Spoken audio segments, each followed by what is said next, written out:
to kick off the season. We've got a backyard brawl in week number 1. A couple of HDs get together from the OCC as Hilliard Davidson takes on Hilliard Darby. Good evening, everybody, and welcome to Honda's Thursday Night Lights, presented by Columbus State Community College.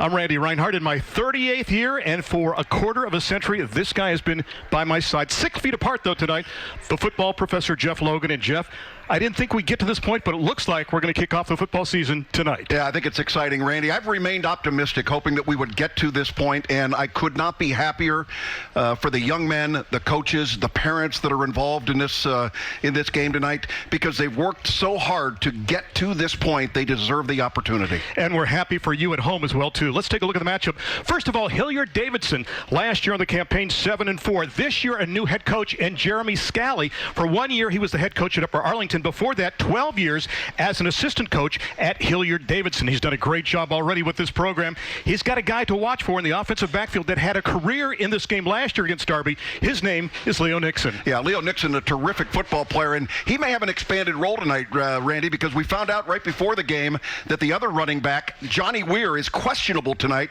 Johnny Weir had 12 touchdowns a year ago. On the other side, take a look at Hilliard Darby. Their head coach is John Santagata. He's been around for a dozen years. He's done a tremendous job with this program as well, too. They went 7-3 on the campaign last year, and they've got a guy that's always on the field. It seems like he's all-state as well, too. His name is Connor Jones. Well, they don't dress him up as anything but a beast out there. He'll play that linebacker position. They don't even call him a running back. They call him a fullback because of his body size and everything else. 13 touchdowns a year ago. Randy, this is a young man that was first team All-Ohio as a junior, as a linebacker. He is impactful. And Davidson leads this series 9-4. They've taken the last couple. Jeff, are you ready for some football? Let's do it, Randy. Finally, are you ready for some football? It is just around the corner. What a matchup we have tonight. Davidson takes on Darby, all right here in one place. It is Honda's Thursday Night Lights, presented by Columbus State Community College on the CW Columbus.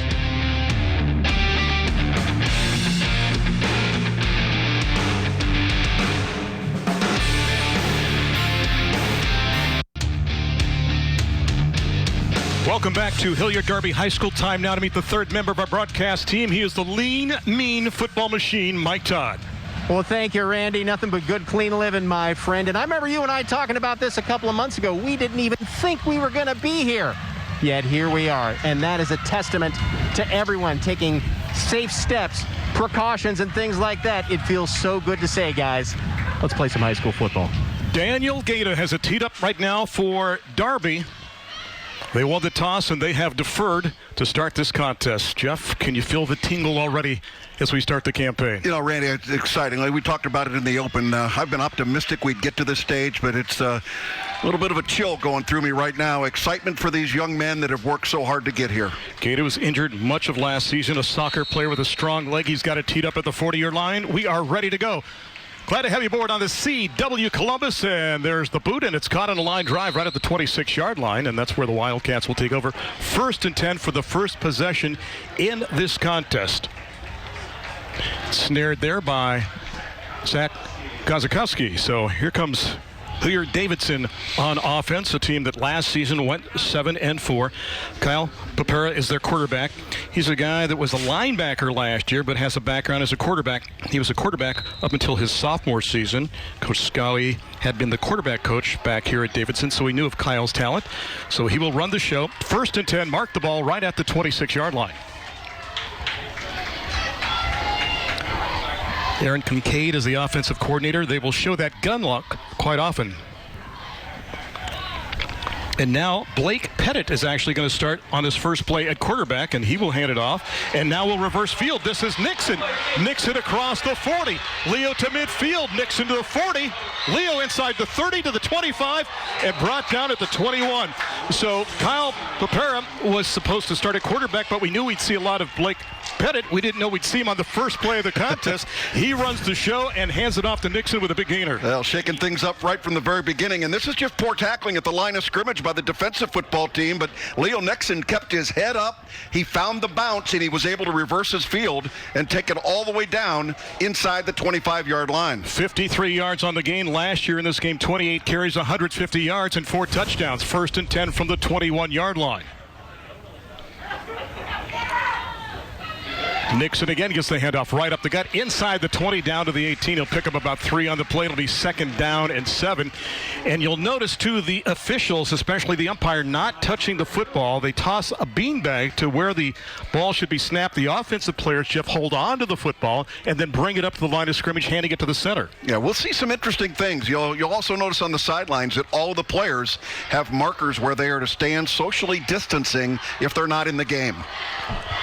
Mr. Pettit, last year, 8 carries, 40 yards, steady. Has a presence out there, and the handoff. They get it inside the 15 on the angular run to down around the 11-yard line on the play. So a nice game there for Anthony Alatalo, and he's a 5'10", 195-pound senior. It's time now for your Spark Columbus Fit City Challenge starting lineups. Get up and get active. You can register now at sparkcolumbus.com. Check out some of the names there. Kevin Roberts is a go-to guy at tight end. He's got the frame, Jeff, and he's got the hands and a great blocker, too, and experience that offensive line, too, with the likes of Caden Miller and Owen Savage at the guards. 3rd down, and they need 2 from just inside the 13-yard line. And they hand it off to get the ball inside the 10, down to the 7-yard line, and it is a 1st and goal now for the Wildcats as Anthony gets the handoff again. And Altalo's got a nice gainer there for a 1st and goal. Here's the defense now for Darby, and Darby has Chris Payne as their defensive coordinator. It's a 50 shade or 4-3 over and under if you look at it. Barnes, a force up front. Then Connor Jones, the guy that was all-state, as we mentioned, is just a junior. You got Manchie and Marsh as linebackers, too, and some new faces in the secondary as well for the Panthers. Mark the ball inside the 7-yard line. 1st and goal from there. We're 2 minutes and 18 seconds into this one. Triple stack the backs this time. Can you say power football? That's Nixon off the left side. Oh, if he bounces it outside, Jeff, he has a chance, but he picks up 2 down to the 5. Yeah, good defensive play that time. And this is where Davidson likes to own you. They like to run the football right at you. This has been Davidson football since its inception. And even though you've got a new coach as a part of this football team, they're going to really do what they do best. And this is trying to get the ball and run it right down your throat. Luke Manchie helping to make the hit on the play. The middle linebacker, as we're now in the Schiff red zone. Scott Schiff and Associates, a big partner of Thursday Night Lights, and the handoff this time is going to get it down to the 2. And Jeff, you alluded to it. This is essence is 4-down territory when you're talking about Hilliard Davidson, whether Brian White is coaching or Jeremy Scally is coaching. Well, there's no question about that. And, you know, Jeremy Scally understands that he can't come in here and change everything. He was a part of the Brian White system for a number of years before he left Arlington, came right back again. He's going to put his own stamp on the program, but he does understand the culture of what Hilliard Davidson football is all about. The Wildcats substitute 5 players on this play with the ball resting at the 3-yard line for Coach Scally and company. You saw a shot of the mentor along the sidelines, 39 years of age. Again, even though they're a running team, they like that gun, and we've got a whistle and a timeout going to be taken by Darby on defense with 8:14 left to go in the first quarter. So the Panthers burned the first time out in this contest, trying to make a goal line stand early in this one. You know, there's been very little scrimmaging that has gone on, obviously, because of what we've been going through here with the pandemic. And so that time they came out with a formation, Randy, that they probably just did not anticipate in that situation. So good heads up by the defensive football team to make a decision by Darby to say, let's just talk about this a little bit. This is a big down with 3rd down and goal. Can't get enough football, neither can we, thanks to First Scores on Fox 28, sponsored by Spectrum. You don't have to. It's your ticket to see the best plays and final scores to all the high school football action on Friday nights. First, don't miss First Scores on Fox 28, sponsored by Spectrum, Friday at 10:45 p.m. Check it out. Well, that's the interesting thing. Going into this week, Jeff, some of these schools had 4 what I would call legitimate practices, and each school had no more than 1 scrimmage against somebody that wasn't wearing the same uniform. Well, you know, what would surprise the world right now is a pass play and a 3rd down and goal from the 3-yard line. Well, you got a full spread, 4 receivers in the mix. Pettit's got him spread out with Nixon to his right in the backfield, and a little motion early in that play, and I think we'll be calling that one back with 8:12 left to go. Your referee tonight is Charles Anderson. He is mic'd up. Second or third time in this drive that the quarterback, Blake Pettit, has been roughed up after the play, and a lot of that dead pressure. ball. False start. offense, the entire offensive line, 5-yard penalty, still third down. Yeah, share it with everybody. But a lot of that pressure coming from defensive end Brad Weaver, wears number 99, 6'4", 240. Very active on that defensive side. Keep an eye on 99. Eric Mock is your center judge, so indeed we're going with a 6-person crew. The center judge out there is a guy that they added a couple of years ago. Eric Mock is also a guy that blames me for getting him into broadcasting as well, too. So 6 men on the crew tonight, giving you that extra set of eyes. We'll talk more about the center judge as the evening progresses, and we'll tell you about one minor rule change in high school football that would be more of a concern near the end of each half. Third down and goal from the 8-yard line. High snap.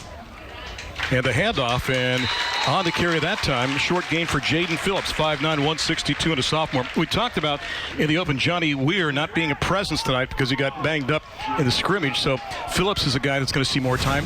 And again, 5 more subs checking in for the Wildcats. A little bit of a high snap, but a read option right up the middle. And the ball being handed to Jaden Phillips. Again, Jaden getting some opportunities tonight because of the fact that we've yet to see Johnny Weir, number 22, play in the football game. And Aiden Ignat is going to attempt a field goal of some 23 yards. Good snap. There's the kick. Plenty of leg. It is up. And Davidson says, we'll take the first score in this contest. We played 4:29, and Aiden drains it. He's got a range about 40 yards. And early on, Davidson over Darby in a Battle of Hilliard, 3-0 here on the CW Columbus.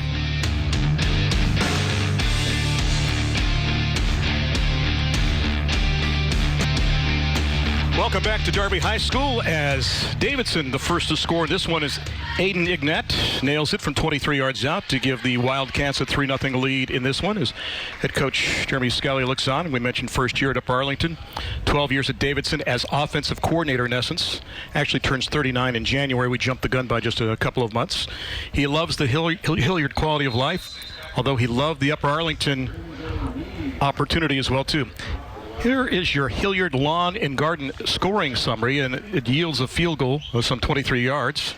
8 plays, 68 yards. What impressed you, Jeff, about that drive? Well, a broken play at the beginning. Leo Nixon's able to be heads up, bad tackling at the line of scrimmage, and they're able to make a big play and get points on the board. And there's a kick. It'll dribble into the end zone for a touchback, and Darby will bring it out. 1st and 10 for their first possession of the season. I'm going to go out on a limb here and say that Blake Horvath is going to be the quarterback on the first play for Darby. And again, number 11, the 6'1", 175-pound junior will trot out onto the field to run the show. Last year, 1 carry for 38 yards, Jeff, but it was good for a touchdown. He was a backup quarterback last year, but that man right now will run the team, was also a wide receiver, free safety, and a kick returner in the past, too. 1st and 10 from the 20-yard line. We talked about Jones. And he gets the first down handoff, and he rumbles across the 30, the 35. And you better have some force to bring him down as he picks up just about 18 on that first down run around the left side. You know, at 6'2", 230 pounds, he's obviously got a physical presence out there, Randy. But what makes him special is his vision and his speed at that size. That's a big man getting out there and making things happen, and he delivers the blow as the safety, Jordan Lyles, came up to make the tackle. Multiple D1 offers already from the military schools, MAC schools, Ivy League, and others. 1st and 10 now from the 38 for the Panthers. Down 3-0 early in this one. Slot man in motion. Again, it's Jones off the left side, and Connor dragging defenders up to the 45, backing his way for a gain of 11, and moving the sticks for another Panther first down. Yeah, that's a real challenge to have that big guy coming up the middle. A little bit of a slow get up by Kevin Roberts, a defensive end. Here's your starting lineup. Randy, take it away. Courtesy of Spark Columbus again, and we mentioned Mr. Connor Jones in the backfield and Blake Horvath. Watch the hands people as well, too, in Burdick and Bridges. They're factors, and Eric Williams Jr. Had some turnover there, so got some new faces there. The offensive line, Luke Klein and Logan Braddock. And Braddock is going to get the nod now to start at right guard. And the offensive line has got some experience as we take a look now at the defense for Hilliard Davidson. Ryan Alshire has been running that for over 2 decades. When you look at those guys up front, you look at Ben Curry, 175 or 180 or so is his size, but man plays a very strong and effective defensive tackle as well, too. Kyle Pera is one of the linebackers. He plays on the Sam side. And in the secondary, Johnny Weir out with that injury, too, so Aiden DiCarlo is going to get the nod there. Jordan Lyles is a guy to watch, too, at strong safety. Has really gained confidence in the offseason coming on strong during practice. Time now to check out the Honda keys to victory in this contest, Jeff. And first of all, when you talk about Hilliard Davidson, they have to counter Connor. And so far they haven't, because Jones has rumbled for over 20-some yards on just a couple of carries. And rally for Scally. Obviously, they would like to make a good first impression for their new head coach. On the other side for Hilliard Darby, Weir's Nixon. We were talking about a 1-2 punch at running back, but Johnny Weir not a factor early in this contest. And for goodness, Blake, and we're talking about Blake at quarterback as well, too, because we got two Blakes. We got a Horvath and we've got a Pettit, respectively, for each squad. So those are your Honda keys to the game. The injured player was Kevin Roberts, the defensive end for Hilliard Davidson. He got up and made it to the sideline, so we'll keep an eye on that. And that is a big loss, because he's also the starting tight end. We mentioned, too, that he is a D1 prospect as well, too. They're going to keep it on the ground across midfield and rumbling and inside the 45 down to the 43-yard line. It is just so hard to find a spot to bring down Connor Jones. You mentioned the speed and the strength. He's got a great combination of both of those, but it's hard to find a spot just to grab onto and bring him down. Well, good job at the line of the point of attack there by the offensive line, and also a great block by a wide receiver, Eric Williams, number 6, getting himself involved in the play right there in the scrum of things. So if you're going to play this offensive football team for Coach Santagata, everybody needs to be involved, and Eric Williams did a great job there. Cody Hummel with an ankle tackle after a 9-yard gain, 2nd down and 1, and the handoff. There's a flag on the play. They get the first down, but we'll see what the hanky's about as it rests at the 41-yard line with 6:05 left to go in the first quarter, and Davidson leading early in this one, 3-0. Here's the call from Mr. Anderson. Personal foul, chop block, offense number 54, 15 yards, 2nd down. So that will negate the first down and march the ball back across midfield. Talking about that offensive line again for the Panthers, too. Good size, too, with Hayden Gladden at 6'4" and 250, Jacob Neary at 6'2" and 270, Brady Smith at 6'1" and 230, and either Logan Braddock at 230 pounds or Luke Klein at 250 and Andrew Williams at 220.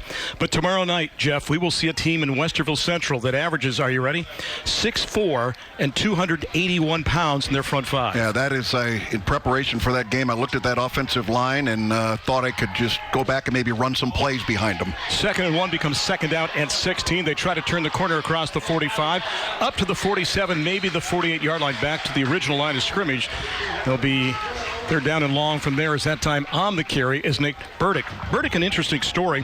1 carry last year for 4 yards, but young man who likes math, and he broke his leg his freshman year, and then last year as a sophomore had a back injury early in the campaign. So just looking to be healthy and contribute this year for the Panthers. Cody Hummel doing a good job at middle linebacker, running side to side there. 3rd down, 9. Big defensive stop here for Davidson. Hummel's 2nd hit in the last 3 plays. And Horvath with a quick slant pass across the middle, incomplete at the 43-yard line. And about a yard shy of the first down intended on the play for Matthew Seck. So Seck, 6'1", 165, and a junior returning starter, cannot complete the pass from Blake Horvath. So it's a punting scenario now for the Panthers, and means Connor Jones stays on the field in most cases. Jeff last year averaged 32.5 a punt, had a long of 54, but has really worked on his punting in the offseason as well. 1 person back deep for Davidson inside the 10-yard line. Now hustling back to the 5-yard line. 5:02 left to go.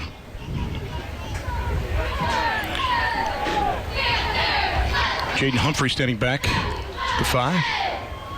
Pressure on, gets it away, and it's not going to go that deep. And it sails out of bounds at an angle, so a break for Davidson as they'll get the ball back up 3-0, 4:57 left to go. Week 1, game 1 of Honda's Thursday Night Lights, presented by Columbus State Community College, right here on the CW Columbus.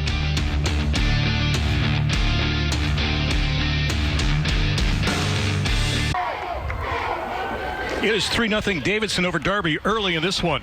Fans coming up at the start of the second quarter will join Mike Todd on the Custom Air Heating and Cooling sideline for a conversation with Hilliard Davidson principal Aaron Cookson.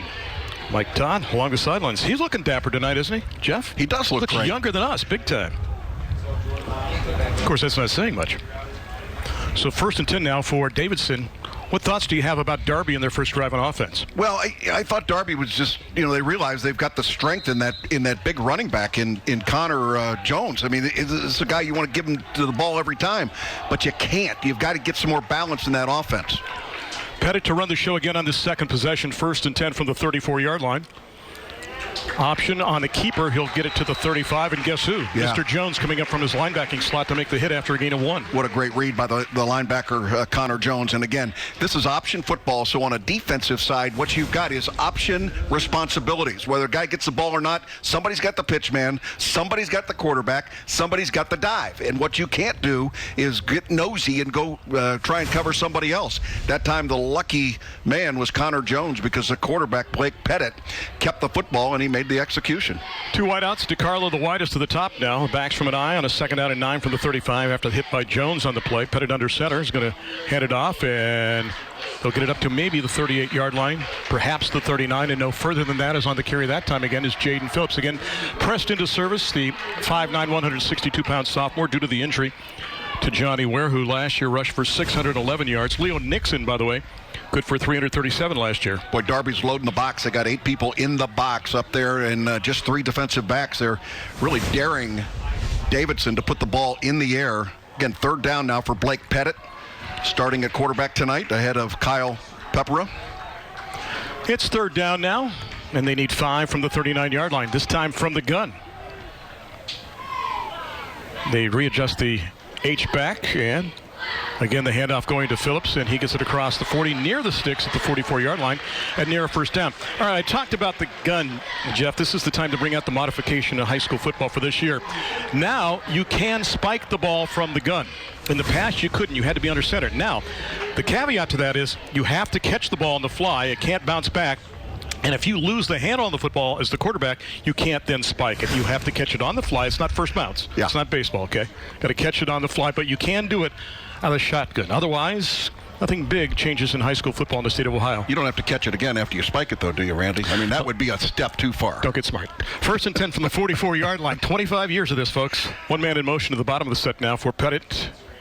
As we'll hand it off to Nixon, and Leo will get it up to around the 48-yard line. Nixon is one of those guys, even though he was never stopped. By the way, Jeff is a quiet leader on the team. You know, he doesn't say a whole lot, but dedicated to his game and to his craft and really worked hard. He's put on about 20 pounds of muscle working hard in the weight room in the offseason. Yeah, when you're trying to run the ball like this, Randy, one of the things that you got to do is you got to make sure that as a football team, you've got your guys up there and they're firing off at the line of scrimmage and get that positive yardage on 1st down. And if you can give yourself a 2nd and 6, 2nd and 5 like they have here, that puts yourself in a great position for being able to accumulate 1st downs. Humphrey widest to the bottom of the formation. Again from the gun. And this time, Pettit's going to keep it and lose the ball as he goes down. And let's see who's got it inside the 45-yard line. It's going to be recovered by Davidson at the 44-yard line. A couple of bodies there getting up from the bottom of the pile for Davidson, and they will keep the football. That's the other thing. Remember, after the play, you get to keep it. Now, as an offensive lineman now, if you're Davidson, you go, hey, I got the football. I'm Brady Abel. I'm the center. I get to keep it. And there's a guy that's had to make an adjustment, too, this year, Jeff, because we talk about snapping to the shotgun. For all those years, you didn't do that at Davidson. Now Brady's the guy, obviously has a nose for the football, that has to get used to the gun every so often as well, too. 1st and 10 from the 44. Speaking of the gun, they're out of it this time with Nixon the lone back. 2 wideouts and a slot to the top just to spread out the defense, but instead it goes to Nixon and gets inside the 40 to around the 39-yard line before it's cleaned up on the play for the Panthers. Mike Todd resting down along the sidelines. Mike, what do you have for us, sir? Well, Randy, senior Kevin Roberts for Hilliard Davidson, number 2. I still don't believe he has gone back in, but the training staff spent a lot of time focusing on his right knee, and if he does go back in, he will have a wrap on that right knee, but right now he has not gone back in as of yet. Mike, thank you very much, and again, a 2-way starter, and Kevin Roberts as well, too, a D1 prospect as a tight end and a lineman as well, too.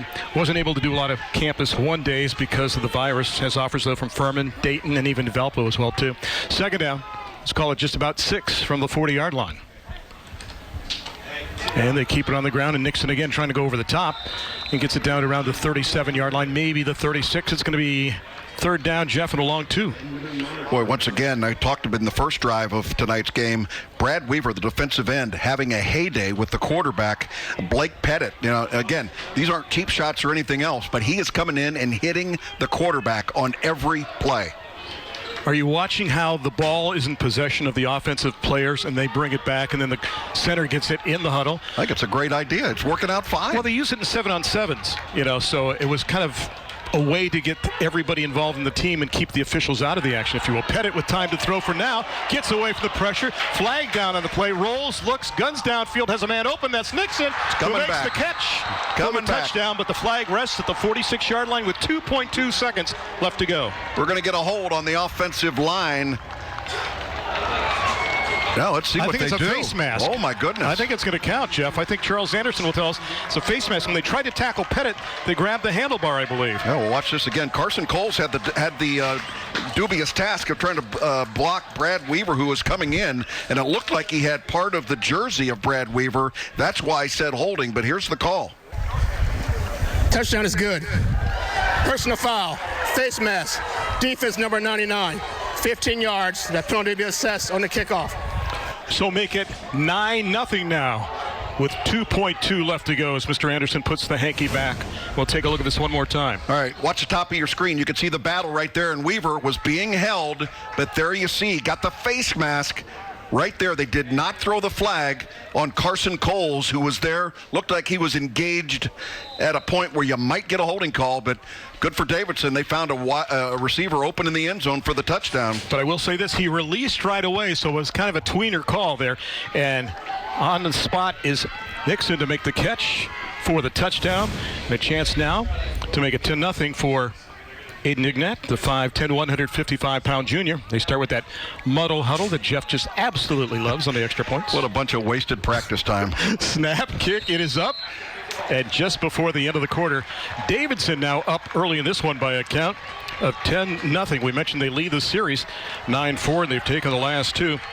When you go back through the years of this series, I think you and I covered one about 12 years ago when it was at Cruz Stadium. Absolutely. So it's 10-0 now in favor of Davidson. Just a reminder, you can score big when it comes to staying ahead of the weather. First warning weather expert Marshall McPeak is on your side tonight at 11 on ABC 6. Get a first look at the weekend ahead and find out what you'll be waking up to tomorrow morning. And most importantly, looks like you're going to need a poncho tomorrow night, Jeff. You know, Randy, 2 state championships by these Hilliard Davidson Wildcats during the Brian White era back in 2006 and 2009. And the development of football in the entire Hilliard community, in the entire Hilliard School District, has expanded dramatically because of the success that Davidson had initially to get it there. But still, if you want to win championships in the OCC and you want to be a part of this Hilliard thing, it has to go through Hilliard Davidson to get it done. Think about it. Brian White, 21 seasons, I think 199 and 58 his mark, 17 playoff appearances, 12 OCC championships, state champs, as you mentioned, those 2 years, 3 years apart in 06 and 09. I mean, you want to talk about a resume. That is tremendous. And there's the assessment of the penalty on the kickoff. So now, a little razzle-dazzle perhaps here. Do you contemplate an onside kick up by a count of 10-0? Would not be surprised. Field position, not that big of a deal. They've always had some tricks up their sleeve in their kicking game. Let's see if they come up with something. It's teed up at the 45-yard line, and there's the little dribble, and it bounces some 13 yards. And let's see who's got it. I think Darby's got it. Yeah, Darby coming up with the ball. Good heads up by everybody. And again, it was funny because they came up and they tossed the football to one of the officials, and he ran away from it like it was a hot potato because they are not supposed to touch the football. Now, let's see. It's just laying there. Somebody's got to go over with the black jersey and pick it up. There's the scoring summary. There you go, courtesy of Hilliard Lawn and Garden, and that Ramos Roofing touchdown.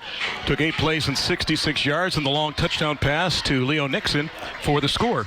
Now, it's going to take a while for people to get used to this, Randy, in terms of the new rule and getting the ball back in play. And again, it takes the umpire out of the mix. So no time evaporated off the clock, by the way, either. Yeah, with 2.2 seconds remaining, and I think they're going to end the quarter. And that will do it because it should have taken 2 seconds for that onside kick. It was at 2.2. So with that being said, we'll call it the end of the first quarter. 10-0.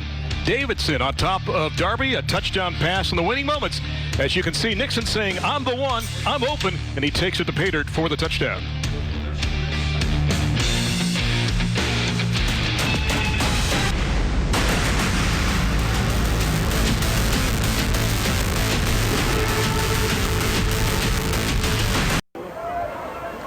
It is 10-0 after one quarter. Let's head down to the sidelines. Mike Todd standing by with a special guest. We are now joined by Aaron Cookson. He is the principal at Hilliard Davidson High School. And Mr. Cookson, how have the students and the faculty adjusted to the pandemic? Sure, it's a great question.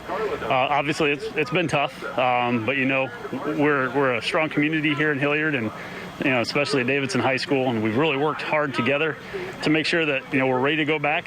We got the great news today that we're going to be going back to hybrid learning, or going to hybrid learning starting on Monday. So it's just a lot of communication, a lot of teamwork, and just staying positive throughout all of this. So with that good news, being able to have hybrid learning at Hilliard Davidson High School and the other Hilliard City schools as well, what steps are you taking at Davidson to make sure that everybody's safe? Sure. Well, we're reducing touch points as much as we can throughout the building. We have created one-way hallways, one-way stairwells. Things will be disinfected between classes, desks. We have desk shields, face masks for all staff and students. Obviously 6 feet of social distancing, just really trying to cover all of our bases from the beginning to the end of the school day. Okay, so what are you most looking forward to this year at Hilliard Davidson High School? Sure, I'm just really ecstatic about getting the kids back into the classroom, just to create that energy and that buzz, just to see teachers, teaching and students learning, and just getting back to some sense of normalcy. I think it's good for everyone. Aaron, thank you so much for joining us. We appreciate all that you do at Hilliard Davidson High School. Best of luck this upcoming school year. And once again, that was Aaron Cookson, the principal at Hilliard Davidson High School. Mike, thank you very much. And Darby trying to answer Connor Jones with a 7-yard run, and then Horvath taking it 26 yards and 4 more yards respectively. And right now Blake has got his team with a second down, and we'll call it 6 from at the 28-yard line, driving deep into Davidson territory, down 10-0 as the Wildcats with a touchdown and field goal in the first 12 minutes. They triple stack the wideouts to the bottom of the formation now. There's a new look. And Jones will take the handoff, and Connor gets it inside the 25. That's about it. It's going to be 3rd down and 3 from there. Really a good job by Blake Horvath, the quarterback, on the long run that he had, Randy, because they have come out with a steady diet of handing the football to Connor Jones. That time they rode him a little bit, put it in his belly, pulled it back out. Everybody collapsed on Connor Jones, and it created a terrific opportunity right here for that quarterback, Blake Horvath, to be able to come up with a big play. Of 26 yards, and now his team faces a 3rd down and 3 from the 25 with 10 minutes left to go in the first half. And again, they go with power to the left side of that formation, one back, and Jones in the backfield. And this time Horvath will keep. He has the first down inside the 20. So now Davidson with power football, and Darby answers with their own drive inside the 20. A pickup of 6 on the play. 1st and 10 from the 19. Yeah, this football team is too well coached at 10-0 down to give up. Hilliard Panthers, the Darby Panthers have got a great character in their football team, and they got a pretty good home crowd here cheering them on too. A lot of proud parents up here, and they're excited by this drive. They got it inside the 20.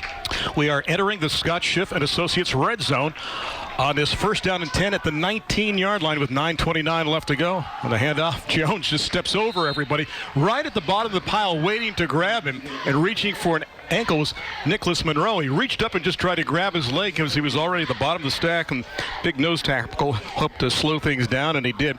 Nicholas is the guy that goes 5'10", 245, and but a junior, part of that nice 4-3 defense Coach Alshire has. Calls the front half, and then Coach Rolfus, Jordan Rolfus, has the eyes in the sky and handles the back half. That's Kevin Roberts back in the game. You can see that brace that Mike Todd was talking about, so good to see him back in the game. 2nd down and 8. Horvath with the late pitch, and the ball's free and still squirting around, and Davidson thinks they have it, and they do, back at the 28-yard line. Davidson comes up with the football on the recovery for the Wildcats. Coming up with the football is number 12, and that is Cody Hummel, the linebacker. So Hummel comes up with a football. His brother played football lacrosse at Davidson, and now it's Cody with a chance to be a hero. Take a look at this. Yeah, the risk of option football, obviously, is putting that ball on the ground, and you can see here the quarterback, Blake Horvath, just stumbled a little bit trying to get the ball out of his hands to the back that was trailing, and bad timing. And I'm not surprised, Randy, to see maybe some mistakes like this early on in the football season, not because it's week number 1, but the fact that they have been able to do so little contact in preparation for tonight's game. Bo Bridges was the running back trying to get the ball, and it was Will Reif who forced the issue the Will linebacker with his great contact. And now Davidson has the ball back and timeout on the field with 8:46 left to go.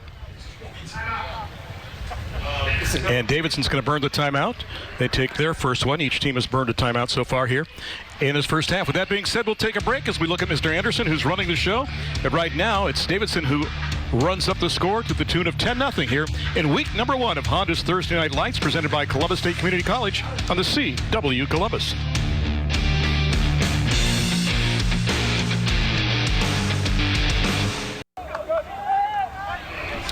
A big hello to everyone streaming tonight's game on the CWColumbus.com. We would like to thank our friends at the Kroger Distribution Center for helping to power tonight's matchup. And be sure to let all of your out-of-town family and friends know that they don't have to miss a second of Honda's Thursday Night Lights. Always available on air and online at CWColumbus.com. After the turnover, 1st and 10. And it's Nixon. Leo darting. Doing that little stair step, Jeff, to the outside that you did so well as a running back, just looking for that seam and weaving to the outside to pick up a gain on the play. Yeah, mine was out of fear.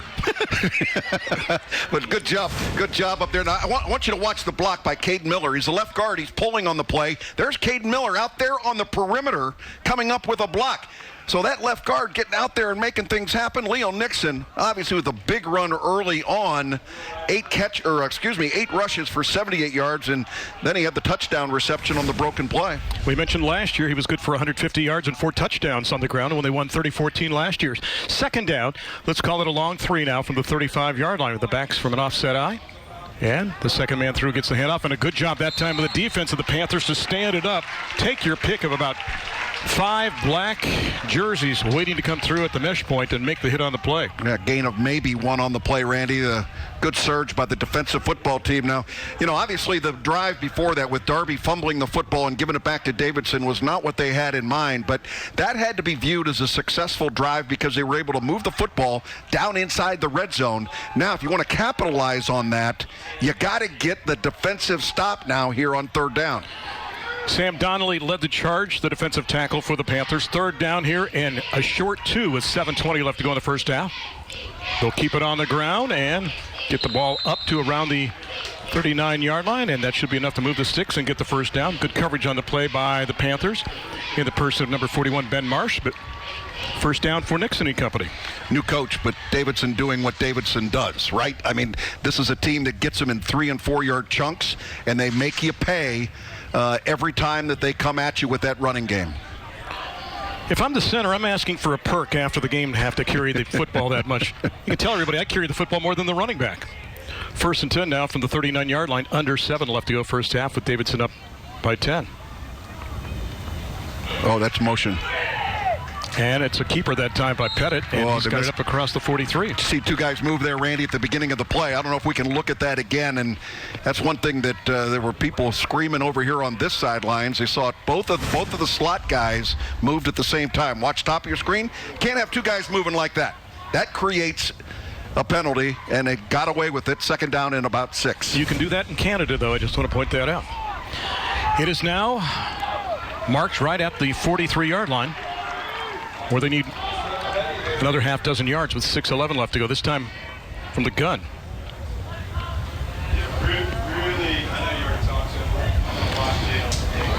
It's Nixon again.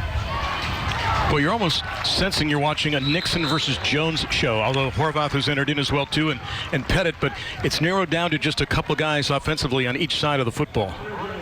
I think one of the reasons that Kyle Papera has not been playing quarterback tonight, Randy, is because he plays that linebacker position on defense so well for Davidson. And I think they're trying to stretch out the repetitions here. And so far, so good by Blake Pettit. He seems to be running the offense just seamlessly. Steady guy, as we mentioned. He can keep the offense moving, according to head coach Jeremy Scally, and he's got a good arm when he uses it. We saw that on the touchdown pass to Leo Nixon. 3rd down and less than 1. And the handoff, and again, great penetration, but they only needed half a yard, and they got it. But boy, if you're Davidson right now, you couldn't be happier, Jeff. You're up 10. You'd like a long, slow drive, milk most of that first half, and then go in at halftime up by at least 10 points. Well, I don't know if Brian White is here, the former coach, watching it live, or he's home watching it on live on the CW, but he's got to be proud when he sees that kind of offense out there.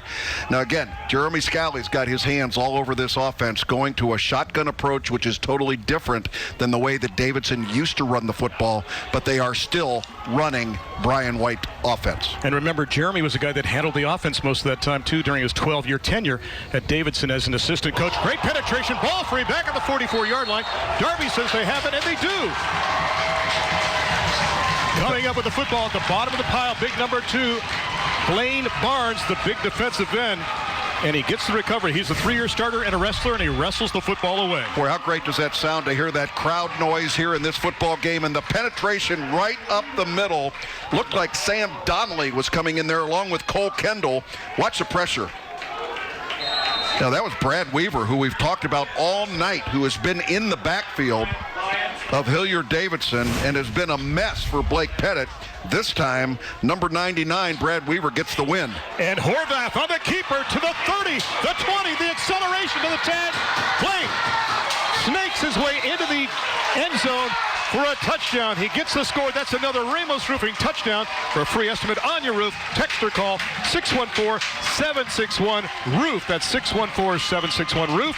And just like that, it was 10-6 in this contest. Now, we talked about the fact that assignment defense, when you're going up against an option offense, that time in the white jersey, somebody's got to be assigned to that quarterback. They got nosy, looked inside. Kyle Horvath was able to make it, Blake Horvath able to make it go.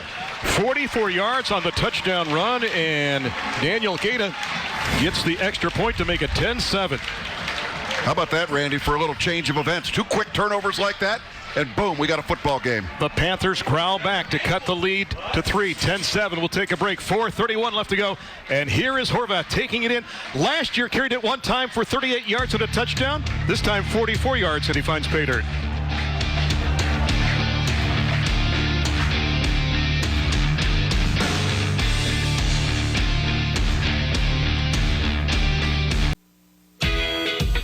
Blake Horvath takes it 44 yards to get Darby on the board, and they cut the lead to 10-7 in this one. Stick around after the break for the Thursday Night Lights halftime show. Get a glimpse at the Raising Cane's scholar athletes from Hilliard Davidson and Hilliard Darby. And don't miss the much-loved, always inspirational, backed by popular demand, music-around marching band sound featuring the Hilliard Darby Marching Band. All that and more coming up at halftime. The ping-pong ball's picked up at the 5, across the 15 up to the 20-yard line. And that is where the 15-yard return will end for Jaden Humphrey. Here now is your Hilliard Lawn and Garden scoring summary. And that's easy to do, Jeff. I can do that one. One play, 44 yards, boom, into the end zone for Blake Horvath. Perfect execution on the kickoff there, Randy, kicking it down inside the hash mark. And it looked Davidson hoping that ball would roll into the end zone and get very favorable field position, but had to bring it out to about the 20-yard line. So, again, momentum right now with Darby. Davidson needs to make sure that they consume the rest of the clock here in this quarter. Remember, Darby will get the ball to start the second half. Davidson was the team that got it to start this contest as Darby deferred their option to the second half. From the gun now for Pettit on a 1st down and 10 from the 20-yard line with one man in motion. And Pettit's going to show his moves to the outside and pick up 15 yards. We've got some angular quarterbacks that can really maneuver and get to the outside and have that burst as well, too. So many times you can find a quarterback that can get to the corner, but they can't take it to the second level. Well, watch again. I want you to see who finishes up this play. Watch Brad Weaver just running him down from one side of the field to the other. Poor Blake Pettit's going to wake up with 99s all over his eyes because this guy has been on him like you cannot believe tonight. Well, Coach Santagata says one thing you could say about Bradley Weaver is he keeps his motor running all the time. You saw it on that play. 1st down and 10 now, just past the 37-yard line after that gain of 17 by Pettit. Nixon this time squirms, carries defenders. The legs are still churning up to the 43-yard line. And, Jeff, there was the key. The legs were still bouncing up and down. That's a terrific effort by the junior running back, Leo Nixon. Very impressed by this young man. 5'8", 175-pound junior. Watch again, kept his pads low and watch, just like a train engine out there chugging, trying to make things work. And he made Darby earn that one there. But second down. Now, Randy, most teams, this is a great passing down. You're shaking your head no. What town are you in, by the way? You're in Hilliard, Ohio, sir. Let's throw the football to the tight end, Kevin Roberts. Let's see if we can get it right here. Out of second down, and we'll call it 3 with 3.5 left to go in the first half. 10-7, Davidson up. Nice little hurdle to pick up maybe 2 on the play for Nixon and company. They'll be close to the sticks. Let's see if they have the first down. They're ready to move the chains. And indeed, it is a first down. 3:25 left to go. Each team still has 2 timeouts left, Jeff. You know, one of the things that we're going to see, Randy, with this whole spotting situation is, you know, they're not placing the ball there at the end where they would bring the chains out. They're trying to find out where that spot is, throw a beanbag there, and then determine from that point on with those line judges if they got the first down. Yeah, what do you do about measurements? That'll be interesting. Yeah, don't touch the ball. Don't even look at it. First and 10 from the 47. Under 3 left to go. This time the handoff goes to the up back and still fighting and churning across midfield. There's a flag down on the play, though, as Nixon gets it to the 49.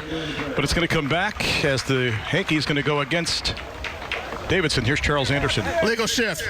Offense number 9. 5-yard penalty. First down. We talked about the motion on the last drive that they had, Randy, that they got away with. That time there was motion in the backfield. They came up with it. Now this is a down and distance that does not do Davidson many favors. They don't make many mistakes like that with procedure calls, illegal shifts, so they don't get these negative plays. But quarterback Blake Pettit's got his hands full now. First down and 15. We'll see what they can do on this play. The ball resting just past the 42 near the 43-yard line. They'll keep it on the ground, and Nixon works his way outside, picks up the penalty yardage, and that's about it. It'll be second down and a little less than 10 with just over 2 minutes left to go. Jeff, I'm pretty excited about this opening weekend because we feature 2 of the big schools that have eluded us during our first 8 seasons of Thursday Night Lights. We feature Darby here tonight, then tomorrow night we feature Upper Arlington for the first time. So this is exciting with 5 Thursdays. We'll do in 5 Fridays. So the bad news is you get to see me on consecutive nights for the first time in 25 years. I'll have to work on that a little bit. I've got counseling tomorrow morning.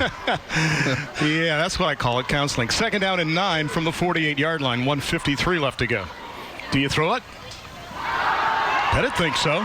Looking, rolling, underneath, has his man, pass is complete.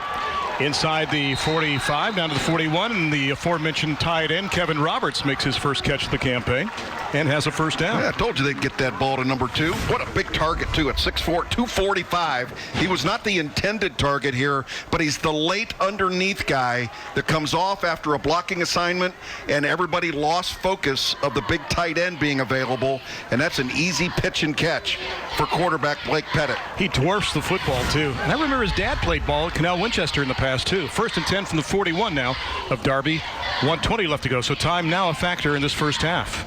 See if Pettit puts it up again. No, they're going to stick it in the basket of Nixon. Gets tripped up by that surge back around the 42-yard line. And it looks like Bradley Weaver took a kick there, and I'm not sure he's going to get up. Boy, he's been active all night, Randy. We've been talking about him. And, again, big football player, 6'4", 240. Let's see if we can see right in the middle of the play here.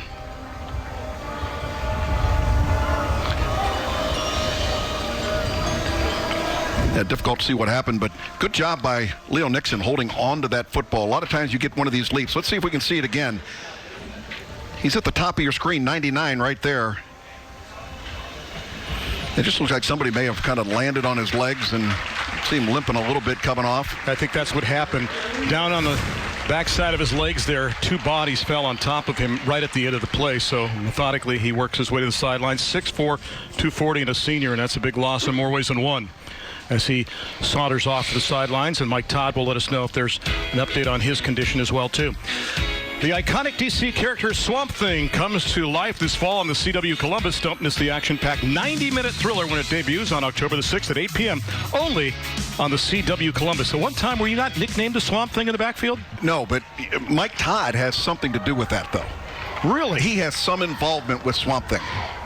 Not exactly sure what it is, but Mike Todd is involved. There's your teaser for the halftime show. Second down, we'll call it just a little bit more than 10 with 40 seconds left to go. You would think it's a passing down if they want to try to score again, but we'll find out. Toss back, not a whole lot of room there. And working his way to the outside and not getting anywhere. On the carry that time, number 9, that is Jaden Phillips. And Phillips will lose a couple yards. And looks like Davidson's going to be content to take this in at halftime. Jeff up by 3. Yeah, Luke Manchi, the big middle linebacker, 5'10", 210. Where's that number 33? He is a beast over there as well. Did a great job reading the play. You know, as a running back, a slow developing pitch play like that, Randy, where you're getting the ball way back in the backfield is a recipe for disaster if you're a running back. You want to get the ball quickly and make things happen. The two teams sitting on 2 additional timeouts, and that will end the first half. In this one, 10-7. The tally in this one as the touchdown pass to Nixon, somewhat negated by the touchdown run by Horvath, but the difference, the field goal in this contest by Aiden Ignat, and we stand at 10-7 here. Week number 1 of high school football action here on a season that we hoped would happen, we prayed would happen, and that we would do this with the safety of everyone involved. And indeed, we were able to get the season underway. So that's a minor miracle right there. And thanks to the schools and the athletic directors for the great work they have done. My goodness, just to make this all a reality, because there were so many hurdles to overcome and so many conditions that they had to go ahead and dictate. And everybody so far has been trying to follow everything to the letter of the law and doing a fabulous job. So we congratulate the ADs, not only here in Hilliard, but at all the schools for all the extra work they've had to do and all their associates as well, too. So 10-7 the tally right now. At halftime, Mike Todd is standing by with the head coach of the Wildcats. Thanks a lot, guys. Well, Coach, you really had some strong points there. Offensive line really gave you some opportunities. Darby able to get a little bit of momentum before the end of the first half. What are you looking at for the second half? Yeah, number one indicator of wins and losses is turnovers, and we give it up and then they go down and score. So philosophically, don't give up the big plays. We kind of shot ourselves in the foot, twice there. Points of emphasis this week: pad level, wrap up on defense, pad level, get off on offense. Let's not overcomplicate it. All right, Coach, thanks a lot. Appreciate your time. Good luck during the second half, guys. Back at you. Think about it. They probably had about 7 or 8 contact scrimmages, and that's about it during this tenure. The Thursday night halftime show is just around the corner. Nixon with a long run, a long pass as well, too, for Leo. He gets a touchdown. Horvath would answer. We stand at 10-7 here at halftime.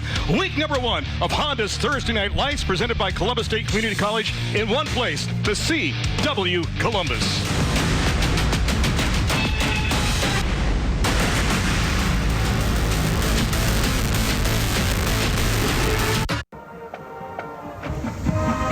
Hilliard Darby with a late score, but Davidson still leads by a score of 10-7. You are watching the halftime show on Honda's Thursday Night Lights on the CW Columbus.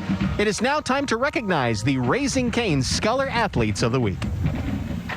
Raising Cane's is proud to recognize Central Ohio's Scholar Athlete of the Week.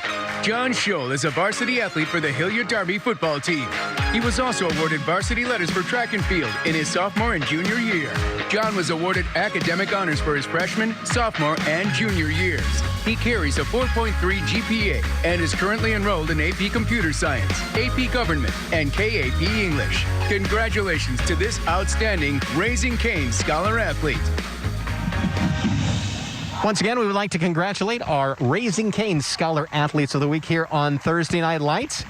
It is now time to enjoy the music around marching band sound of the Hilliard Darby Marching Band. We are now joined by the band director at Hilliard Darby. This is Jeremy Cosman. Mr. Cosman, how long have you been with the Hilliard Darby Marching Band? This is my 11th year here at Darby High School. Okay, and so we're dealing with this new world, this new normal, I guess you could call it. What has it been like getting ready for this year's band season at Hilliard Darby? Well, I think just like everybody, it's been like nothing I've ever done before. It seems like things just kept changing and changing, and even in the last 2 weeks, they changed every day or even faster than that. So it's been very challenging, very challenging. What has impressed you the most from your members of the band getting ready for this year? Honestly, from the students and from their parents too, is how just flexible and understanding they've been when we've had to throw changes at them, whether it's this rehearsal is canceled and then we change it to a different time or whatever it is. They've been absolutely fantastic with that. Are there going to be band competitions this year? How is that going to work? There aren't. Those were canceled a couple weeks ago, and I know that was a real disappointment to our students and to those of us on the staff. But we are focused on the 4 home football games that we have, and we're just thankful to have those performance opportunities. A month or 2 weeks ago, I didn't even know if we'd have those. Well, Jeremy Cosman, thank you so much for joining us. We are truly thankful to have you here this evening. Once again, Jeremy Cosman, the band director at Hilliard Darby High School.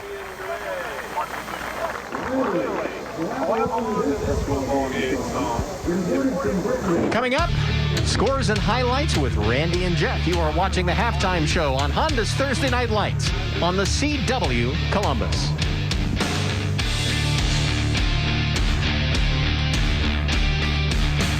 Raising Canes is proud to recognize Central Ohio Scholar Athlete of the Week. Will Wright is a varsity athlete for the Hilliard Davidson football team. He is also a 3-year varsity lacrosse athlete and a 2-year varsity bowling athlete. Will maintains a 4.2 GPA and is a 2-year member of the National Honor Society. His community involvement includes Key Club, mission trips, and volunteering at the Hilliard Food Pantry. Congratulations to this outstanding Raising Canes Scholar athlete. And we're at halftime right now, 10-7. Davidson over Darby. And let's go down the sidelines. Mike Todd standing by with the mentor of the Panthers. All right, thanks a lot, Randy. John, defense really gave you a lot of momentum going into halftime there, getting the turnover and being able to stop Davidson in their driving back. But what did you see during the first half, and what did you tell your team at halftime? We got to do a better job defensively. You know, they've been able to establish some drives, and we've obviously got to stymie that run. They're doing a nice job running the ball. And then offensively, I thought we were moving the ball. We got a penalty on a chop block to slow us down, and then that fumble, you know, really destroyed that drive. So we just got to restart and stop that run and keep running the football. Yep. All right, John, appreciate your time. Thank you so much, guys. Back up to you. Thank you very much, Mike. Randy and Jeff upstairs. And, you know, this is kind of what we thought we would see in the first half, with the exception of that long touchdown pass as well, too. Yeah, you know, Randy, these teams are built for what they do. I mean, Davidson's going to come out and try and run the football like crazy, but we saw a little bit of that new establishment as a part of that offense, if you will. Time of possession in this football game, unbelievably in favor of Davidson. 18 minutes to 6 for Darby. They got to change that. Saw a lot of shotgun in the first half as well, too. Time to peruse the highlights from the first 24 minutes of action, too. And we saw a lot of fun plays in this first half, too, and stats as well, too. But here you go with your first half highlights. Watch this now. Leo Nixon, nothing to the right. So, Jeff, I'll take it to the left, and maybe I'll go about 53 yards. Yeah, good heads up by him trying to feel the pressure over there, but bad tackling at the point of attack by Darby, and they had to pay for it. Custom Air presenting your first half highlights. Aiden Ignat from 23 yards out made it 3-0, and then Leo Nixon is going to be waiting downfield saying, come on, Blake Pettit, get me the football. And he does. And he saunters the last 6 yards for that 36-yard touchdown pass. And it was then 10-0. Now, on defense, Darby's Blaine Barnes comes up with a big play, and now the Panthers on the prowl with a chance to make something happen, and they do. Blake Horvath, calling his own number, takes it some 44 yards for the touchdown. Again, with all the fakes going inside to Connor Jones, they ended up collapsing on that, and there you see Horvath bumping it outside. And you look at the total numbers here, Randy. You can see that Hilliard Davidson dominating in total yards in this game. Time of possession doesn't show there. I mentioned 18 minutes to 6. The biggest stat that I saw, though, 5 out of 6 on third down conversions by Hilliard Davidson. They're the ones that are controlling the tempo. Second half just around the corner. 10-7. Davidson over Darby. Back with the second half are the CW Columbus.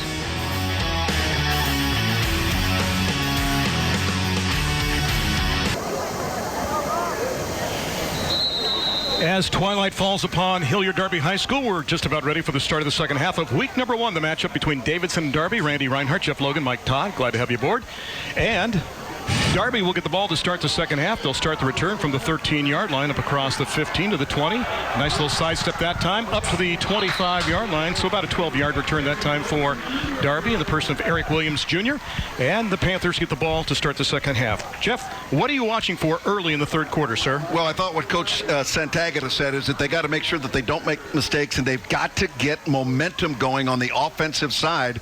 Again, they only had the ball for 6 minutes in the first 2 quarters of this football game. And as far as offensive plays are concerned, Darby only had 13 offensive plays in that first half compared to 29 for Davidson. And no passing yards as well, too. First and 10 from the 25-yard line. They'll keep it on the ground this time and get it up to the 28-yard line. This is where Jones has to be a factor.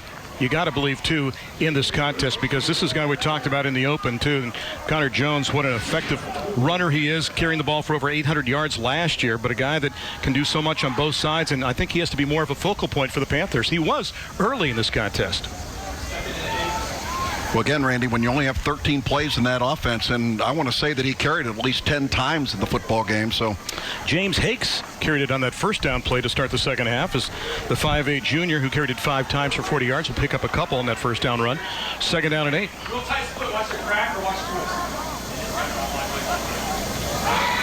It'll toss this side, and there's a bit of a cushion and a nice run on the play, and up across the 35-yard line.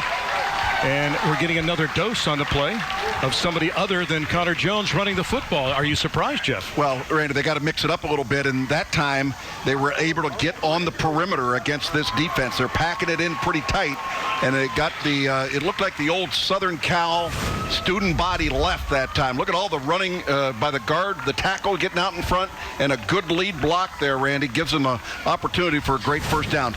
Big success there on the first drive of the game. Bo Bridges has it up to the 37-yard line. First and 10 from there with one man in motion. The handoff goes to the up back. No, it's a fake, and it's tossed back. The sweep, and looking for an opening is Bridges, and he'll get it up to around midfield. So a nice gain again as they change it up a little bit on offense. And we have some clothing that's been tossed out at the 47-yard line, and it's a first down Panthers with 59 seconds gone with the ball resting right near midfield. What great execution by quarterback Blake Horvath here, Randy. Again, without a whole lot of live practices, watch here, he reads the defensive end, and there was a mistake on defense because you saw 33, Will Rife, and Kevin Roberts, number 2, both on the quarterback. So as I talk about the fact that on option defense, everybody has an assignment, 2 of them there went for the quarterback. Slot to either side, one man in motion to the top. They're going to keep it on the ground, and Horvath on a carry. Boy, he can find little seams and exploit those, and that time Blake will pick up just more than 10 yards and move the sticks again for the Panthers, who come out at the second half looking like they've been shot out of a cannon. Yeah, Randy, they're really not doing anything strategically different than they did in the first half. Blocking assignments aren't any real different. One of the things we're noticing, though, is Connor Jones not in that football game in the offensive backfield. Maybe giving him a little bit of a rest for the defensive side. That's what I was wondering. So we'll see. We'll have to check along the sidelines as well, too, if Mike Todd can peruse and find number 35. First and 10 from at the 40-yard line.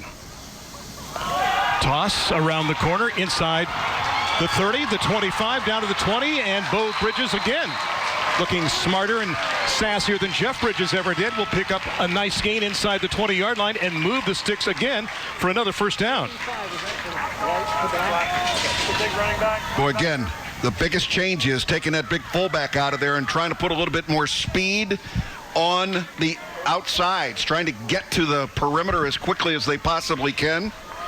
And Bridges making a difference. Number 20 picks up 20 to put the ball at the 20.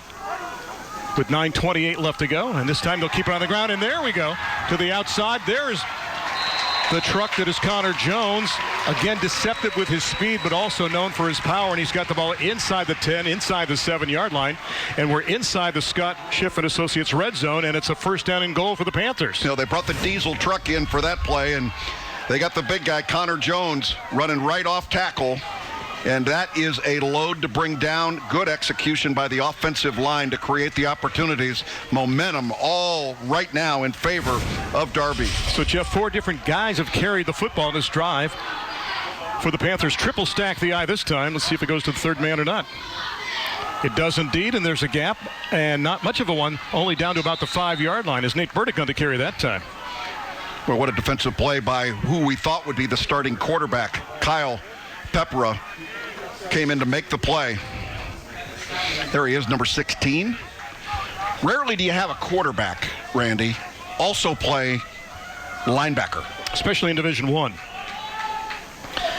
Kyle Pepera stands 6 feet 190 last year, 75 tackles, 1 interception, 1 fumble recovery, 1 touchdown. Second down and goal from just past the 5-yard line now for the Panthers. Bridges in motion. Horvath to keep, finds the gap, spins, backs his way, and turns into the end zone. And just like that, with 8:37 left to go, it is another Ramos Roofing touchdown. For free estimate on your roof, call or text 614-761-ROOF. Second touchdown of the evening for the quarterback, Blake Horvath.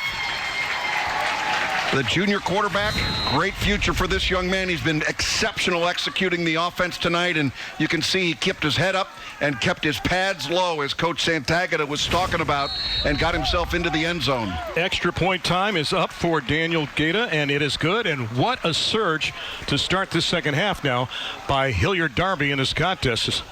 The kick is actually no good. It's sailed wide to the right, so it's 13-10 as the margin is just a field goal now with 8:37 left to go. But they came out with energy. Let's see if Davidson can counter. We played just over 3.5 minutes of the third quarter. What a gorgeous night for high school football on the CW Columbus.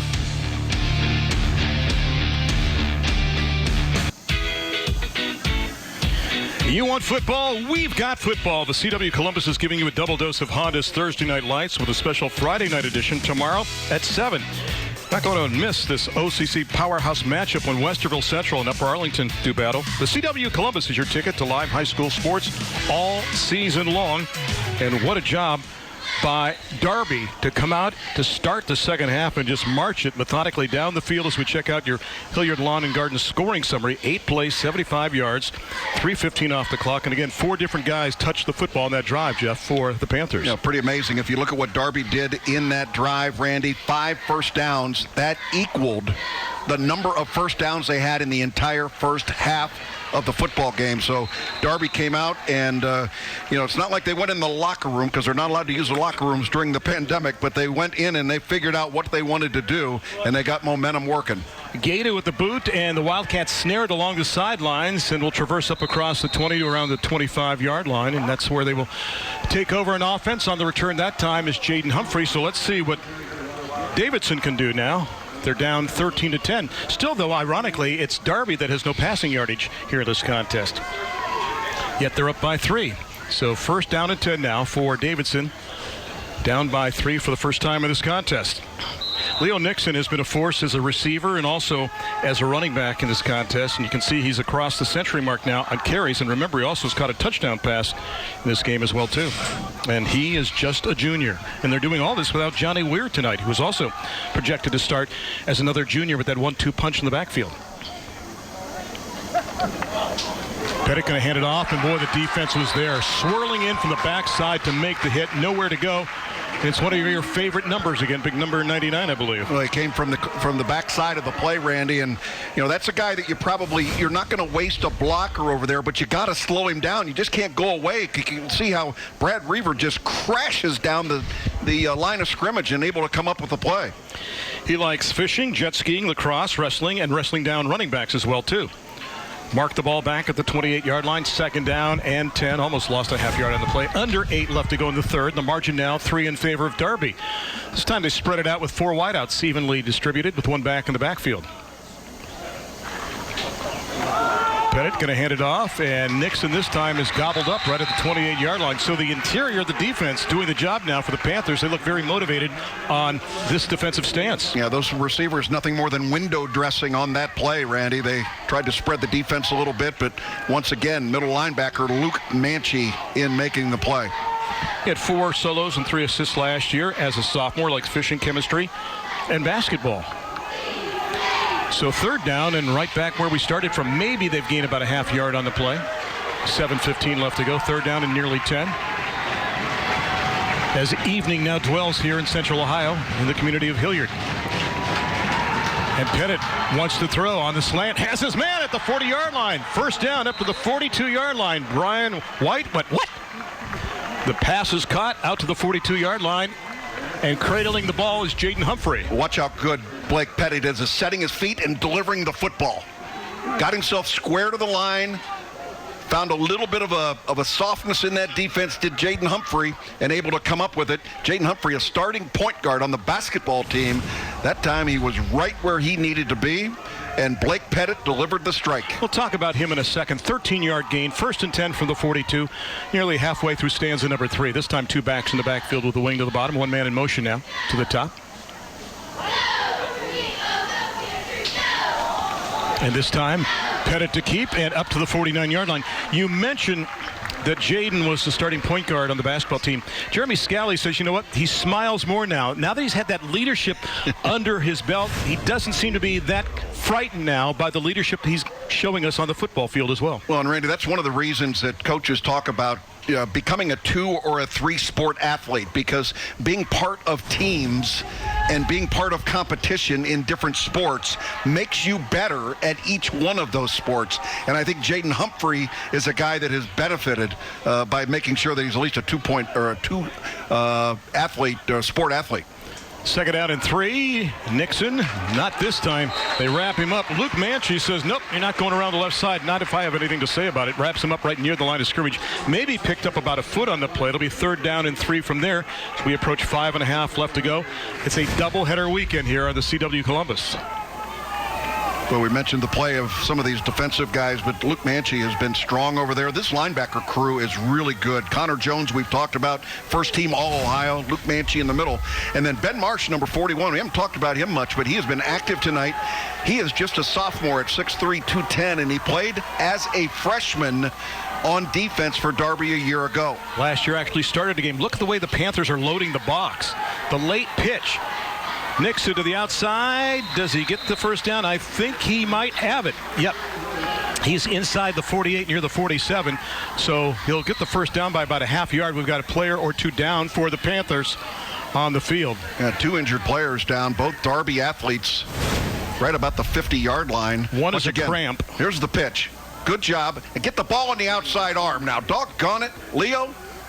As a former running back, you got to protect that ball. You got to get the ball on the outside arm. You expose it to all that pressure coming there. Well, Randy, you know how I am about that. I know how you are on that. I don't want to get Dad upset. Well, coming up at the start of the 4th quarter, we'll join Mike Todd on the custom air heating and cooling sideline for a conversation with Dr. John Marshausen, who is the superintendent of Hilliard City Schools, does a wonderful job with these students and student athletes. So we appreciate him joining us for this contest tonight. Again, one of the players was Connor Jones, who was down on the field, and Connor got up, but now there's another player that's cramped up down around the 47-yard line, and he's still being attended to right now with 4:58 left to go here in the 3rd quarter. After tonight's game, folks, catch up on all the day's biggest news and get a first look at what to expect when you wake up in the morning. Make the switch. Now, come on. It's an easy thing to do. To Fox 28 News at 10 and know more and more and know it first. It's all tonight on Fox 28 News at 10 o'clock.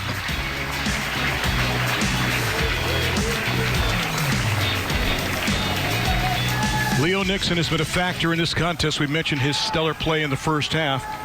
And Jeff, his ability to elude. They talked to us about a power runner. I've seen him work his way inside and outside, so he's a bit of a dasher as well, too. Pretty gifted athlete. And again, Randy, he was going to play an important role in tonight's ball game because Johnny Weir, who was the featured back from a year ago, not able to play. Eric Williams Jr. was the player cramping up for Darby. He's along the sidelines now. Pettit to keep inside the 40-yard line and all the way down to a 37. You know, we mentioned that we thought it would be a two-headed monster with Blake and Kyle Papera, but so far it's been all Pettit, and both quarterbacks, I think, have acted and played like it's game 5 of the season, not week 1. Yeah, I'm impressed with both of them. And, you know, Blake Pettit comes into this football game not knowing whether or not he was going to be a starter or going to be just getting a few plays behind Kyle Papera, but he's been outstanding tonight. Randy, so far with Davidson in tonight's football game, 7 out of 8 on 3rd down conversions. That is unbelievable. And Blake Pettit, 3 of 3 passing for 60 yards. 1st and 10 now from the 36 of Darby. And the late pitch, and I'm telling you what, drilling right now. They're going to rule that a forward pass, which I think is a good call, but coming with the blind hit on the play was Ben Marsh just drilled Pettit. As he came through, he looked to his right, never saw Marsh to the left, and Marsh just waylaid him. Watch here, the bottom of your screen. Here comes the hit, and that is a perfectly legal hit. Ball came out forward, so they did call it an incomplete pass. Yep, the pitch was forward. I hurt my ribs just watching it. Second out of 10 from the 36. That's the young sophomore linebacker we just talked about. Contact is back in high school football, folks, from the 36. Quick pop in the flat is complete inside the 35-yard line, and that is it. Short gain on the play for Jaden Phillips. Traversed to maybe the 35, picked up about a yard and a half with 4:20 left to go. It'll be a third down and long scenario now for Davidson with 4:15 left. Again, the hustle by left guard Caden Miller, getting himself out there, trying to become a blocker on the perimeter. That's pretty tough for a guy that's 5'11" and 230 pounds. He's basically a fire plug out there, getting himself out into the perimeter to be able to make a block. But he studies European history of engineering. I couldn't even say that when I was in high school. Third down and 9 from the 35. Under 4 left to go in the third. 13-10 Darby on top. And again at the mesh point, but it's a keeper by Pettit. They're the running back, Jeff, and I'm sure you had to do that, sacrifice his life. And Pettit found the gap to the left side, got it inside the 27 to the 26, and will move the sticks. Hardest part by the running back is not clamp down on that ball when the quarterback puts it in your belly. The quarterback, Blake Pettit's got to keep his head up to be able to read what was going on. He read it perfectly because the linebacker was coming straight in. He sucks it back out, finds the empty hole, and is able to take it up. Another conversion by Davidson. Got to tell you, sometimes I'm hyperventilating because I'm looking for the ball between plays and I don't find it anywhere because it's in the hands of the center. First and 10 from near the 25-yard line. They keep it on the ground, and just a big pile of bodies as they'll take it over the top and maybe pick up a yard or two in the person of Leo Nixon again. And talk about the leadership mantle he's had to have tonight with the fact that Johnny Weir has not really been available to play in this contest. It's very impressive what he has done so far. Yeah. The fact that you've got a bunch of kids out here that weren't sure what they were going to be doing as they leading up to this week and going to play, not going to play. Coaches have done a terrific job getting these kids ready. 2nd and 8 now from the 24-yard line. 2 backs in the backfield for Pettit. And they'll hand it off and take it around the left side. And not a whole lot there. We got a couple players down on the field. One for Davidson is not going to get up, resting at the 20-yard line, and they'll attend to him with 2:33 left to go in this contest. Yeah. And that could be Nixon, and it could be a cramping situation. He's down right at the 20-yard line. You think my brother would know better than to call me during a game, but we're going to take a commercial break. I'll talk to my brother. You talk amongst yourselves. We'll be back with the last 2:33 of the third quarter. Darby on top of Davidson, 13-10. This is Honda's Thursday Night Lights, presented by Columbus State Community College on the CW Columbus.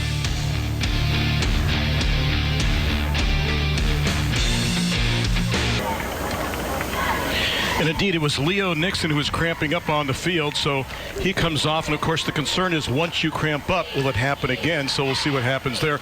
Also looking at a situation now for Davidson where it's third down, Jeff. The ball's resting at the 26-yard line.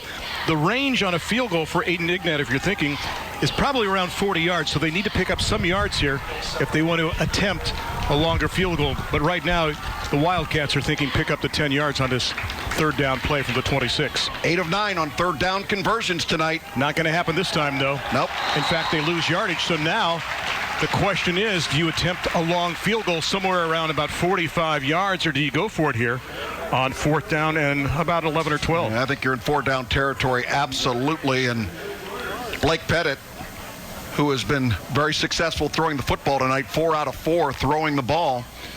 They don't do it often, but when they do it effectively. And maybe you go back to your tight end, Kevin Roberts. We'll see.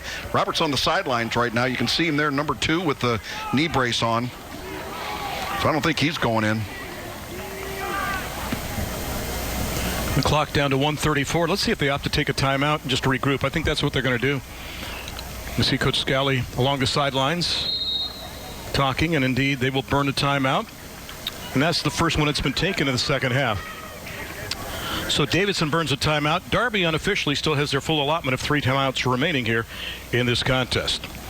Hey, you know, we know mornings are different, but Good Day Columbus on ABC 6 and Fox 28, they remain on your side from the moment you get out of bed.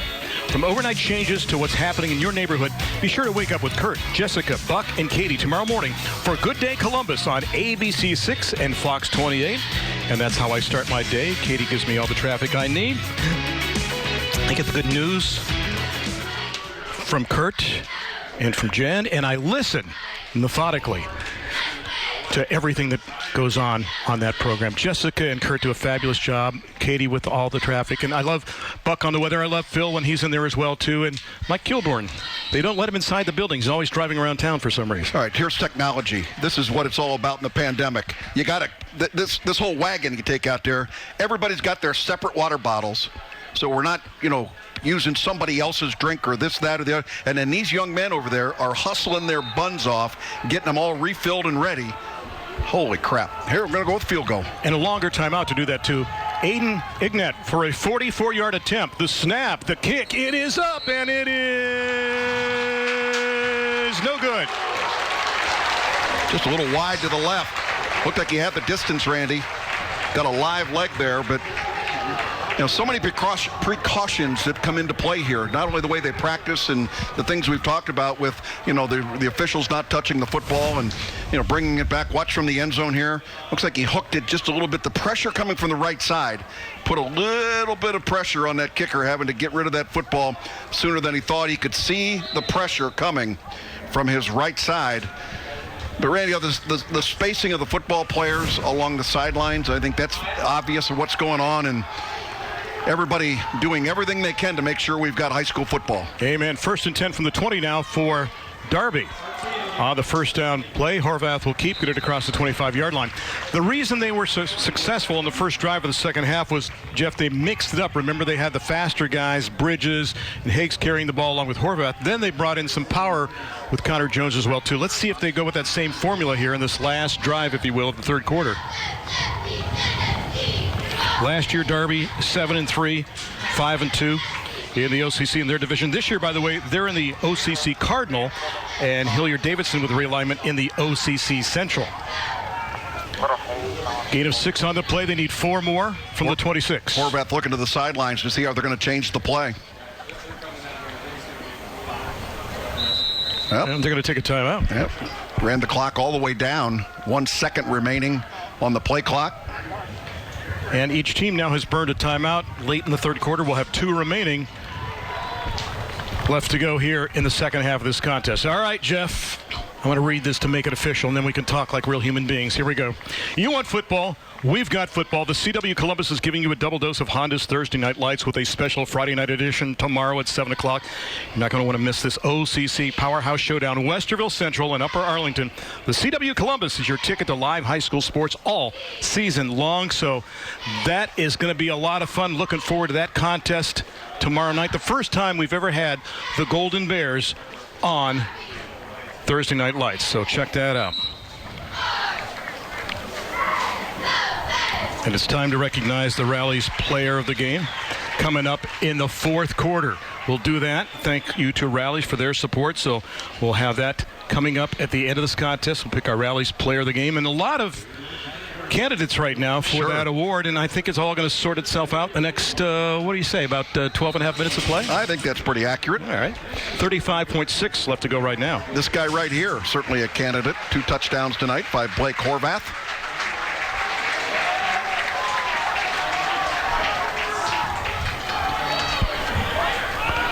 First and 10. I checked that. 2nd down and 4 from the 26-yard line. They'll keep it on the ground. Not a whole lot there.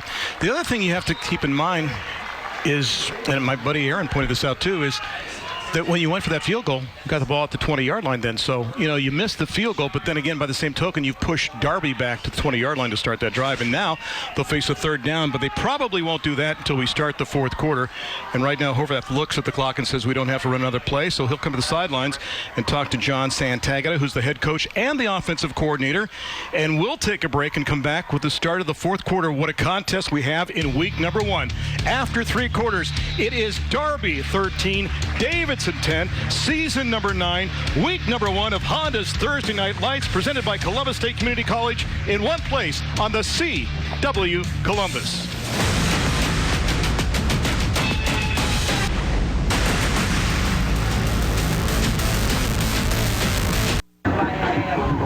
Well, I am honored to be joined by the superintendent of Hilliard City Schools. This is Dr. John Marshausen. Dr. Marshausen, first question is, what role did Hilliard City Schools play in Governor Mike DeWine's return to school program?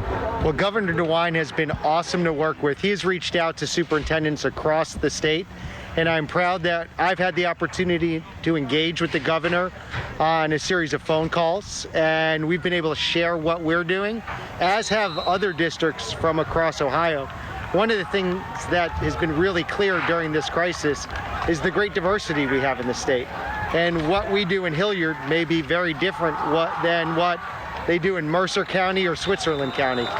So he's really listened and invited a lot of people to the conversation. Now, one of the big questions is, when will students be able to return to the classroom? And I know you've got some good news as far as that goes. Yeah, in Hilliard, we're bringing students back into hybrid education on Monday. We have our students grouped into a Monday-Wednesday group, that's Group A, and a Tuesday-Thursday group, and they'll alternate Fridays. And we're going to start that hybrid education on Monday. And we're so excited since March 13th, we haven't had kids in these buildings. And to put kids in front of teachers, that's where the magic happens. So we're excited to be able to safely return students to school in our hybrid plan. Well, I truly appreciate all the hard work of everybody in the Hilliard City School District. Thank you so much. Once again, this is the superintendent of Hilliard City Schools, Dr. John Marshausen. Doctor, thank you so much. Thank you. Gentlemen, thank you very much. To start the fourth quarter, Blake Horvath on a 3-yard carry got the first down. Then Connor Jones, it took about 12 guys to bring him down. He picked up 2 yards on the play. It'll be 2nd down and 8. Randy Reinhardt, Jeff Logan, Mike Todd. Glad to have you aboard. Season 9, Week 1 of Thursday Night Lights. Tomorrow night, a special edition of Thursday Night Lights on Friday as well, too, as Westerville Central takes on Upper Arlington. Here now, it is a 2nd down and 8. That is Bridges in motion. Bo's got it. Bo's looking for the corner. Bo doesn't have the corner, but he's got a couple of yards to maybe across the 35 to near the 36-yard line. It'll be 3rd down, and a big play here defensively for the Wildcats, Jeff. Well, Will Reif came up to make the initial hit there, but Kevin Roberts, again, very active on the defensive side, coming up with a play. And Randy, big 3rd down conversion just one series ago. They've got to make sure that they keep the drive alive here. You know, we're down to 10:34 remaining in this football game, 13-10. Darby's got the lead, but my goodness, they're going to have to keep the control of the football. 3rd down, and right now they need a long 5. Do the Panthers to keep the drive alive. One back in the backfield, Horvath under center. They're coming on a blitz this time. He will keep. Pitch at the last minute. There's a little gap around the outside, and I think Bridges has the first down across the 40 to near the 43-yard line. Bo Bridges, an X-factor in this contest, and he's come up with some big plays running the football to the outside. Well, that was one adjustment, Randy, that they made at halftime, is that they decided to bring a little bit more speed into the backfield. There you see the fake again up the middle to the big guy, Connor Jones, and then the pitch to the slot man coming around the side. That ends up making a difference, getting pressure on the perimeter on this Davidson defense. Bridges 5'8", 150, and just a sophomore. I weigh 150 in my left leg, and this guy has shown the propensity to go to the outside and also take a hit as well, too. From the 44 we go with just under 10 left to go in regulation.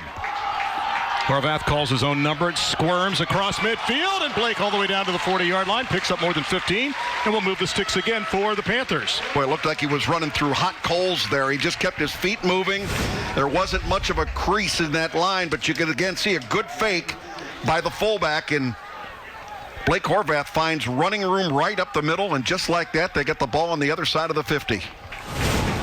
1st and 10, Darby at the 41. We mentioned that Davidson has taken the last couple in this series. Last year winning 30-14. The year before that, they won 14-0. You have to go back 3 years. The last time Darby won, they won 9-6. Davidson leads the series 9-4. 1st and 10 from the 41. As we approach 9 minutes left to go. That's Bridges in motion. And this time Horvath will keep and try to find an opening and maybe get it inside the 39 to the 38-yard line. Good tag team tackle that time on the far side of the field by the defense of the Wildcats. And this guy, I tell you what, he has surprised me with his leadership and his ability to run the football. It's a guy that, you know, played some wide receiver and free safety and a kick returner in the past too, but he's carried the ball now 12 times, and he's also over the century mark in this contest. Well, he's been very impressive out there. And Randy, you can look at those stats and say, boy, what an awesome night. 2 touchdowns, 117 yards rushing. But more importantly than that, the decisions that he's making there in distribution of the football, running that option, I think he's doing a great job.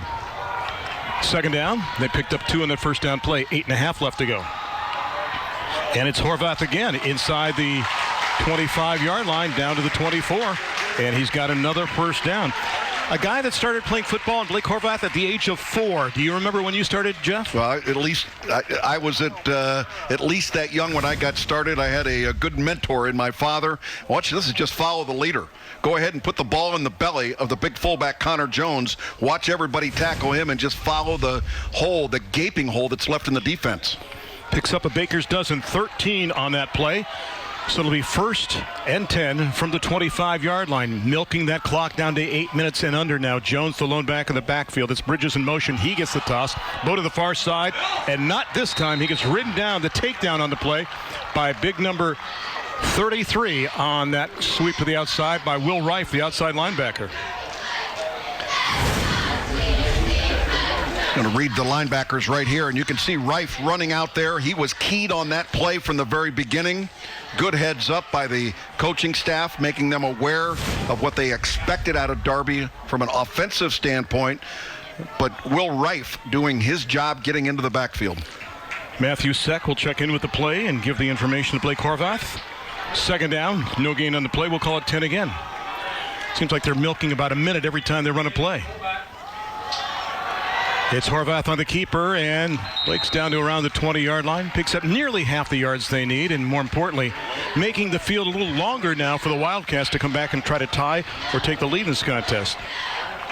Lots of big plays in this football game, Randy, but as a third down conversion here, they got to get the ball down to the 15-yard line in order to get the first down. This is a critical conversion. I got to believe you're in 4-down territory with a 3-point lead. And we are entering the Scott Schiff and Associates red zone as well, too, with the ball placed right near that 20-yard line.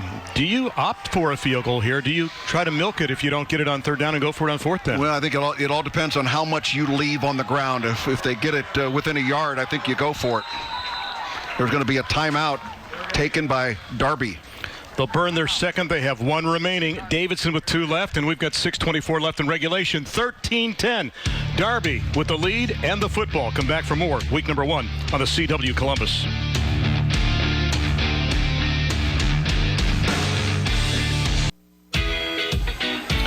Can't get enough football? Neither can we. Thanks to First Scores on Fox 28, sponsored by Spectrum. You don't have to.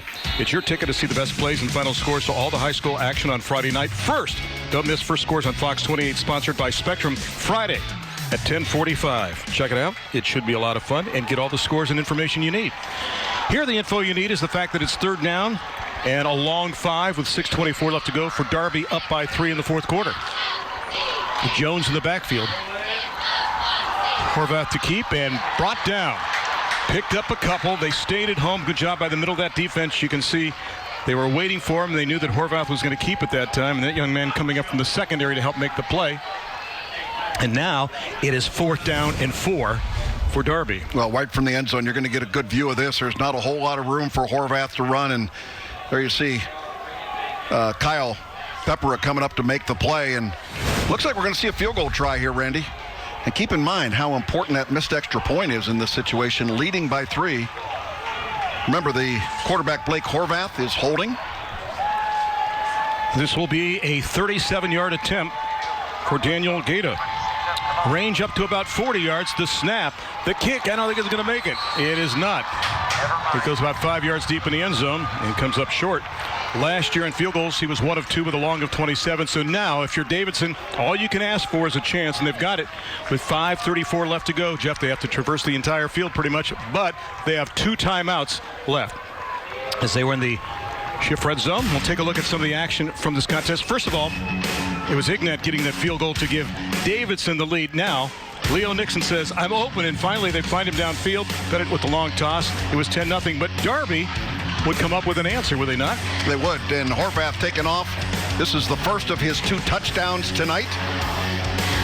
That from 44 yards out. There's the other keeper, and he just churns his way into the end zone. They missed the extra point. We've had a couple field goal attempts here in the second half. 1 wide left for Davidson, and the other one just short for Darby, and that's where we stand now, 13-10. So it comes down to this with 5:34 left to go for Pettit and company with 2 backs in the backfield from the 20-yard line. toss. Is it an option pass? You better believe that was the scenario at first, but then just kept by Nixon as he was looking downfield on the play and waiting for the ball was Jaden Humphrey, but he was covered early on. Well, he was open late, but there was so much pressure by the time Nixon was able to kind of find him there. You can see he's a left-hander. He was ready to throw that football, but he turned it into a positive play, and 2nd down and 4. And had it in the outside arm, too, by the way. He did. Yes, he did. So, from the 26, they'll move it. Wide to the top of the set is Jaden Humphrey. In fact, 2 wide to that side, 1 to the bottom. Also a slot man to that side, 1 back in the backfield now.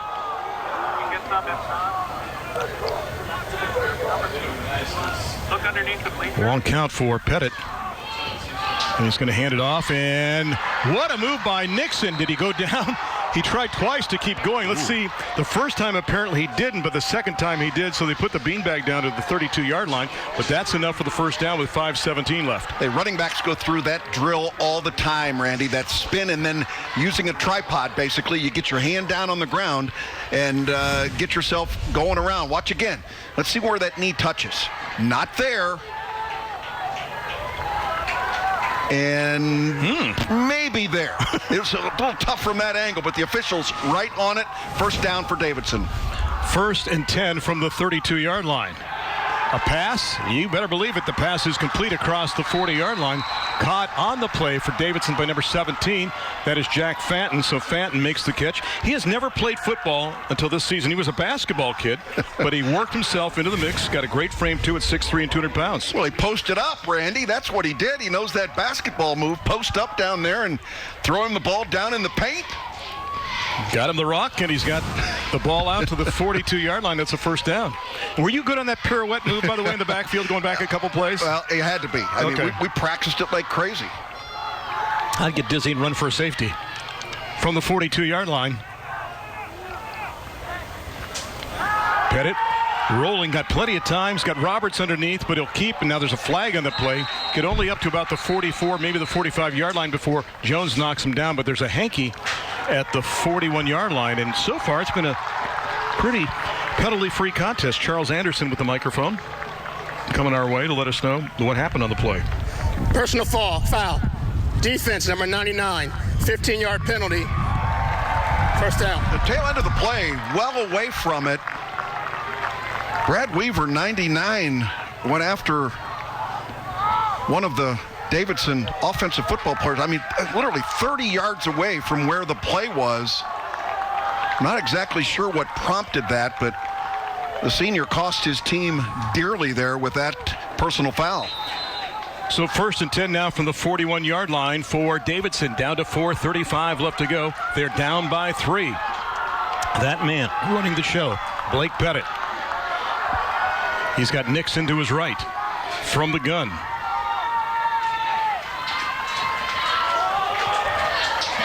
And I'm going to say that the keeper was in the breadbasket of Blake Pettit that time, but we had to wait to make sure, because until the bodies were untangled, you couldn't tell, because he put it in the breadbasket for a second there of Leo Nixon, then yanked it out and kept it himself. And a good job by the defense to say, you know what, we'll just tackle both of you guys. See the quarterback looking at his wristband. They've got all their offensive plays there. They shuttle him in with a number, look at the wristband, determine what the play is, and communicate. Jaden Humphrey wide to the bottom. Nixon readjusts now to the right side of Blake Pettit on a 2nd down and 10. And look at Nixon. Once more.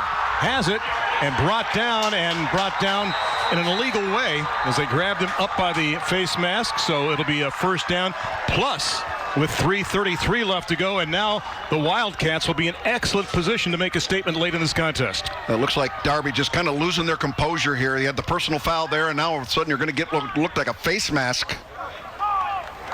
Going to tack on yardage on the play. Personal foul. Face mask. Defense.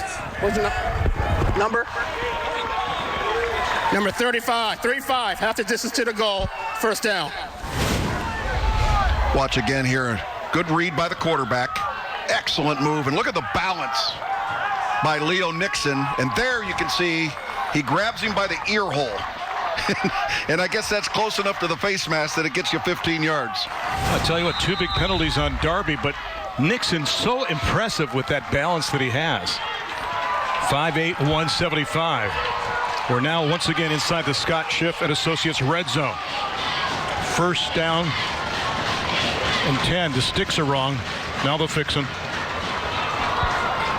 And Nixon drags defenders and cannot get away from Luke Manchi. Manchi just grabbed the ankle and said, wherever you're going, I'm going too. Short gain on the play as we approach 3 minutes left to go. Boy, if you're Darby, you want to make that stand defensively here. And if you're Davidson and you get shut down, you might have a decision to make. Do you go for the win or do you go for the tie? It gets very crowded down here inside the red zone. Not much depth, obviously, with the goal line in the back of the end zone. Wide receivers out top of the screen and bottom. 2nd and 9 from the 14 for Pettit and company. Hands it off on the slant play. Churning, fighting. Nixon is inside the 10, down to around the 8, maybe the 7 before Jones knocks him down. Going to bring up 3rd and about 1, Randy. And again, Nixon has played a terrific ball game.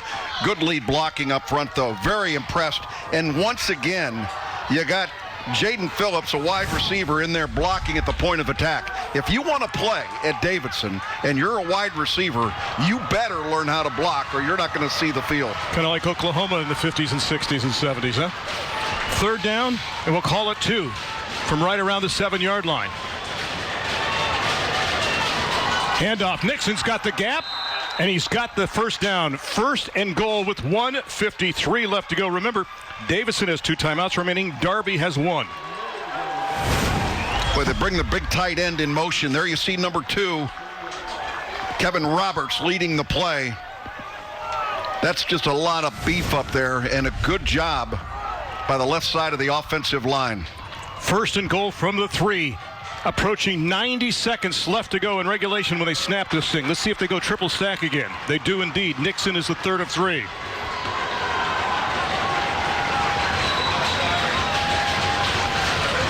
Nixon's got it. Dives early and breaks the plane for the touchdown. 1:19 left to go. That's another Ramos Roofing touchdown. For a free estimate on your roof, text or call 614-761-ROOF. And make it 16-13 now in favor of Davidson. Well, in most cases, you don't recommend the running back leap into the end zone from the 5-yard line because you lose all your leverage, but there was enough of a hole there, like a wormhole. He was able to post right through it. That is like an arrow just on target for where he needed to be. Bullseye for number 15, Leo Nixon. And the extra point is good. It's 17-13, so the missed extra point before means that Darby needs a touchdown. Still plenty of game left. What will happen in the last 79 seconds? We'll take a break. We'll find out together. What a game in week number 1 here on the CW Columbus.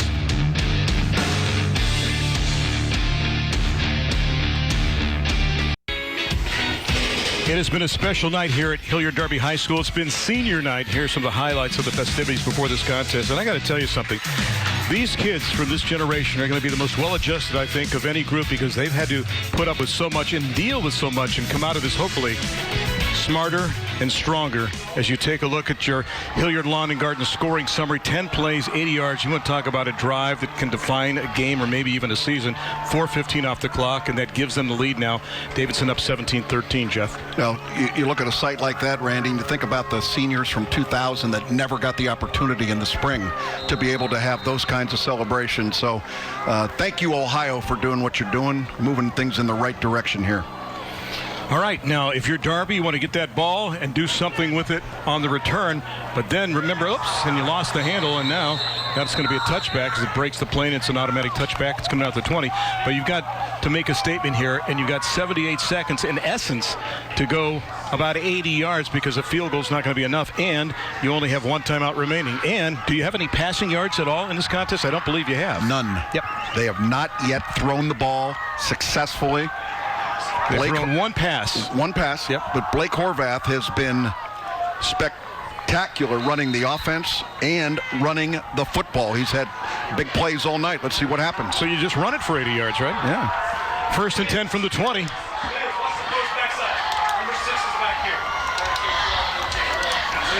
Williams, the wide out to the bottom.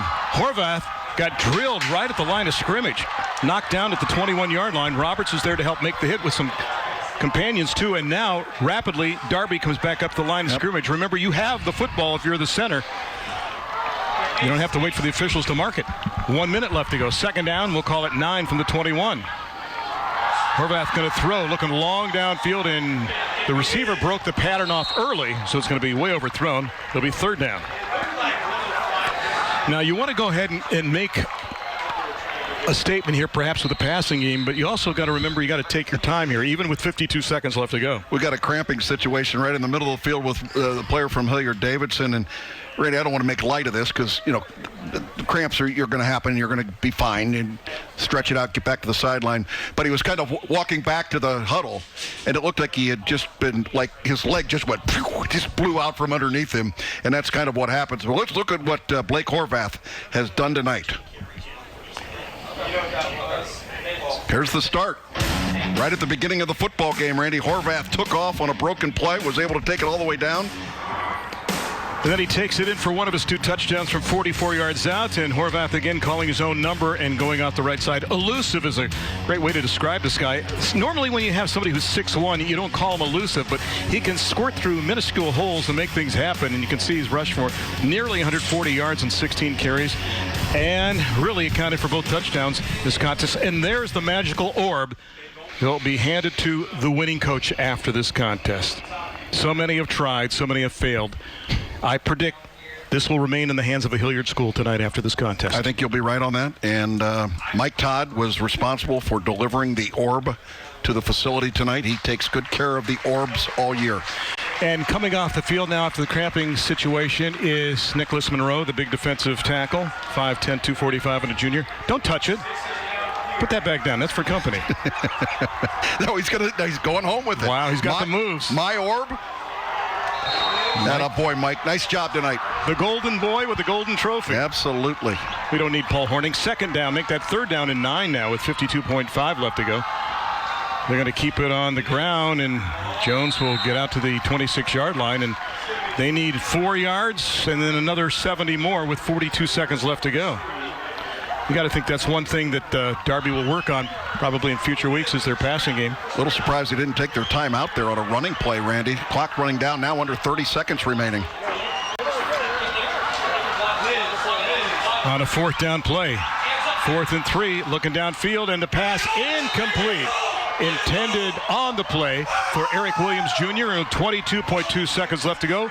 Davidson will get the football back and can just take a knee and make it 3 straight over Darby in this series. Yeah, it took a while, but Davidson can put the dog in the truck. The hunt is officially over. Good job, and what a night for head football coach Jeremy Scally, who wins his first game as the head coach at Hilliard Davidson. And Ryan Elshire, the defensive coordinator, and his crew, a guy that's put in so many years for Davidson, over 20 years working on that defense with that 4-3 base. And here we go with 22.2 left to go.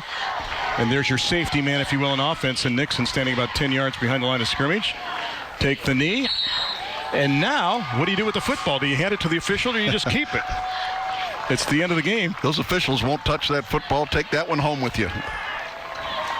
And what a game by Blake Pettit, who's going to end up with football at the end. There you see a celebration of the coaches on the sidelines. Congratulations to them, and a terrific effort by the Darby Panthers tonight as well. And what a great host they have been here for the very first football game in Central Ohio. The Salute Band and Company have been tremendous, too. And we talk about the rally for Scally, and they get it there as Jeremy gets the victory. He's a happy guy, and also a new father again. Son Lincoln, just 3 weeks old, has a daughter Finley that turned 2, so he and his wife Casey have to be so happy with this victory. They will get the trophy, and Davidson gets the victory in week number 1, 17-13, the final tally. And this one will take a break and have the trophy ceremony when we come back here on the CW Columbus.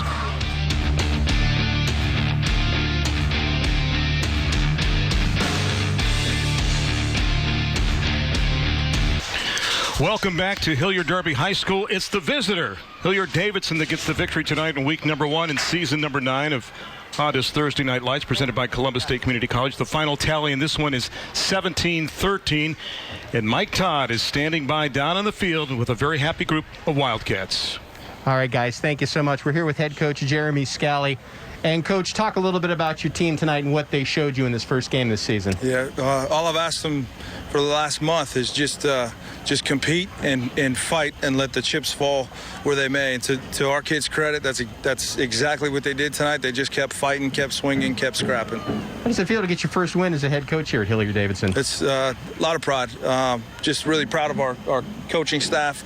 Just try to get out of the way and let those guys, do their thing. And they're tough. They're tough, gritty kids. Just really proud of them. All right, we'll go ahead and hold up that trophy, Coach. We are pleased to present the Hilliard Davidson football team with the first 2020 Honda Thursday Night Lights Championship Trophy. Gentlemen, let's hear it for your coach.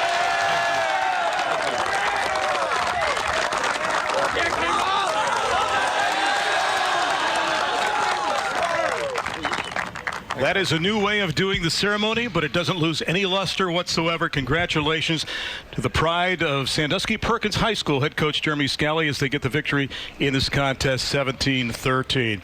It is time now to check out our Rallies player of the game, and Jeff, Leo Nixon got it started, and he added the punctuation at the end. So Leo Nixon, who did this last year with 20-some carries and 150 yards and 4 touchdowns, does a repeat performance this year against Darby. Well, he didn't wait long to make an impact in this football game. You see number 15 scooting down the sidelines, doing his thing, shaking that sugar, and then all of a sudden he comes up with the touchdown on the pass.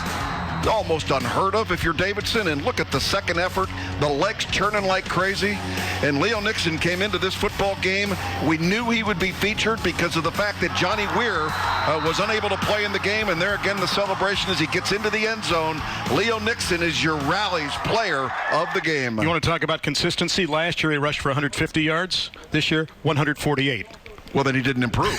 Come on now, let's go. Always a coach. And Always Leo, a coach. Keep that ball in the outside arm. Oh, my gosh. So that was the story tonight.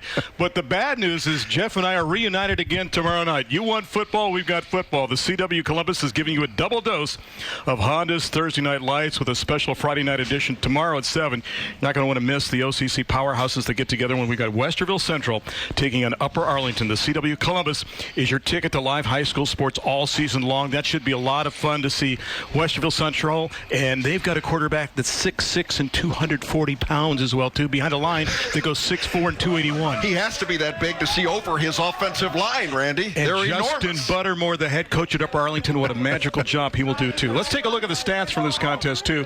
And the one thing that catches your eye right away for Darby is no passing yards in this contest, Jeff. Yeah, you got to get more balanced than that. Obviously, the 4 penalties hurt them as well, each team with a turnover.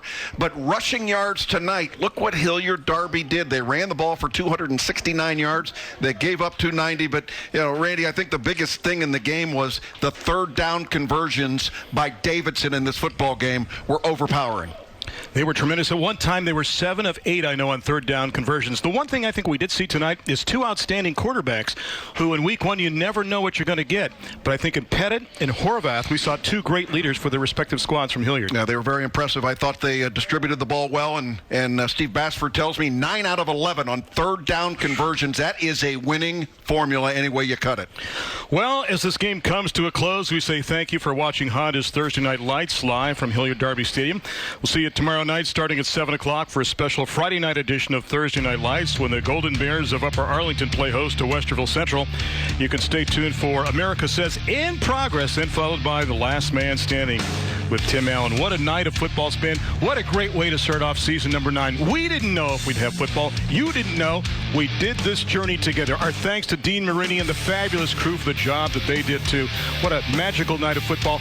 Thanks for joining us tonight, but don't go away. We'll be back tomorrow night, same time, same channel with more high school football action. For Jeff Logan and Mike Todd, I'm Randy Reinhardt saying thanks for watching Honda's Thursday Night Lights presented by Columbus State Community College in one place. Say it on the CW Columbus.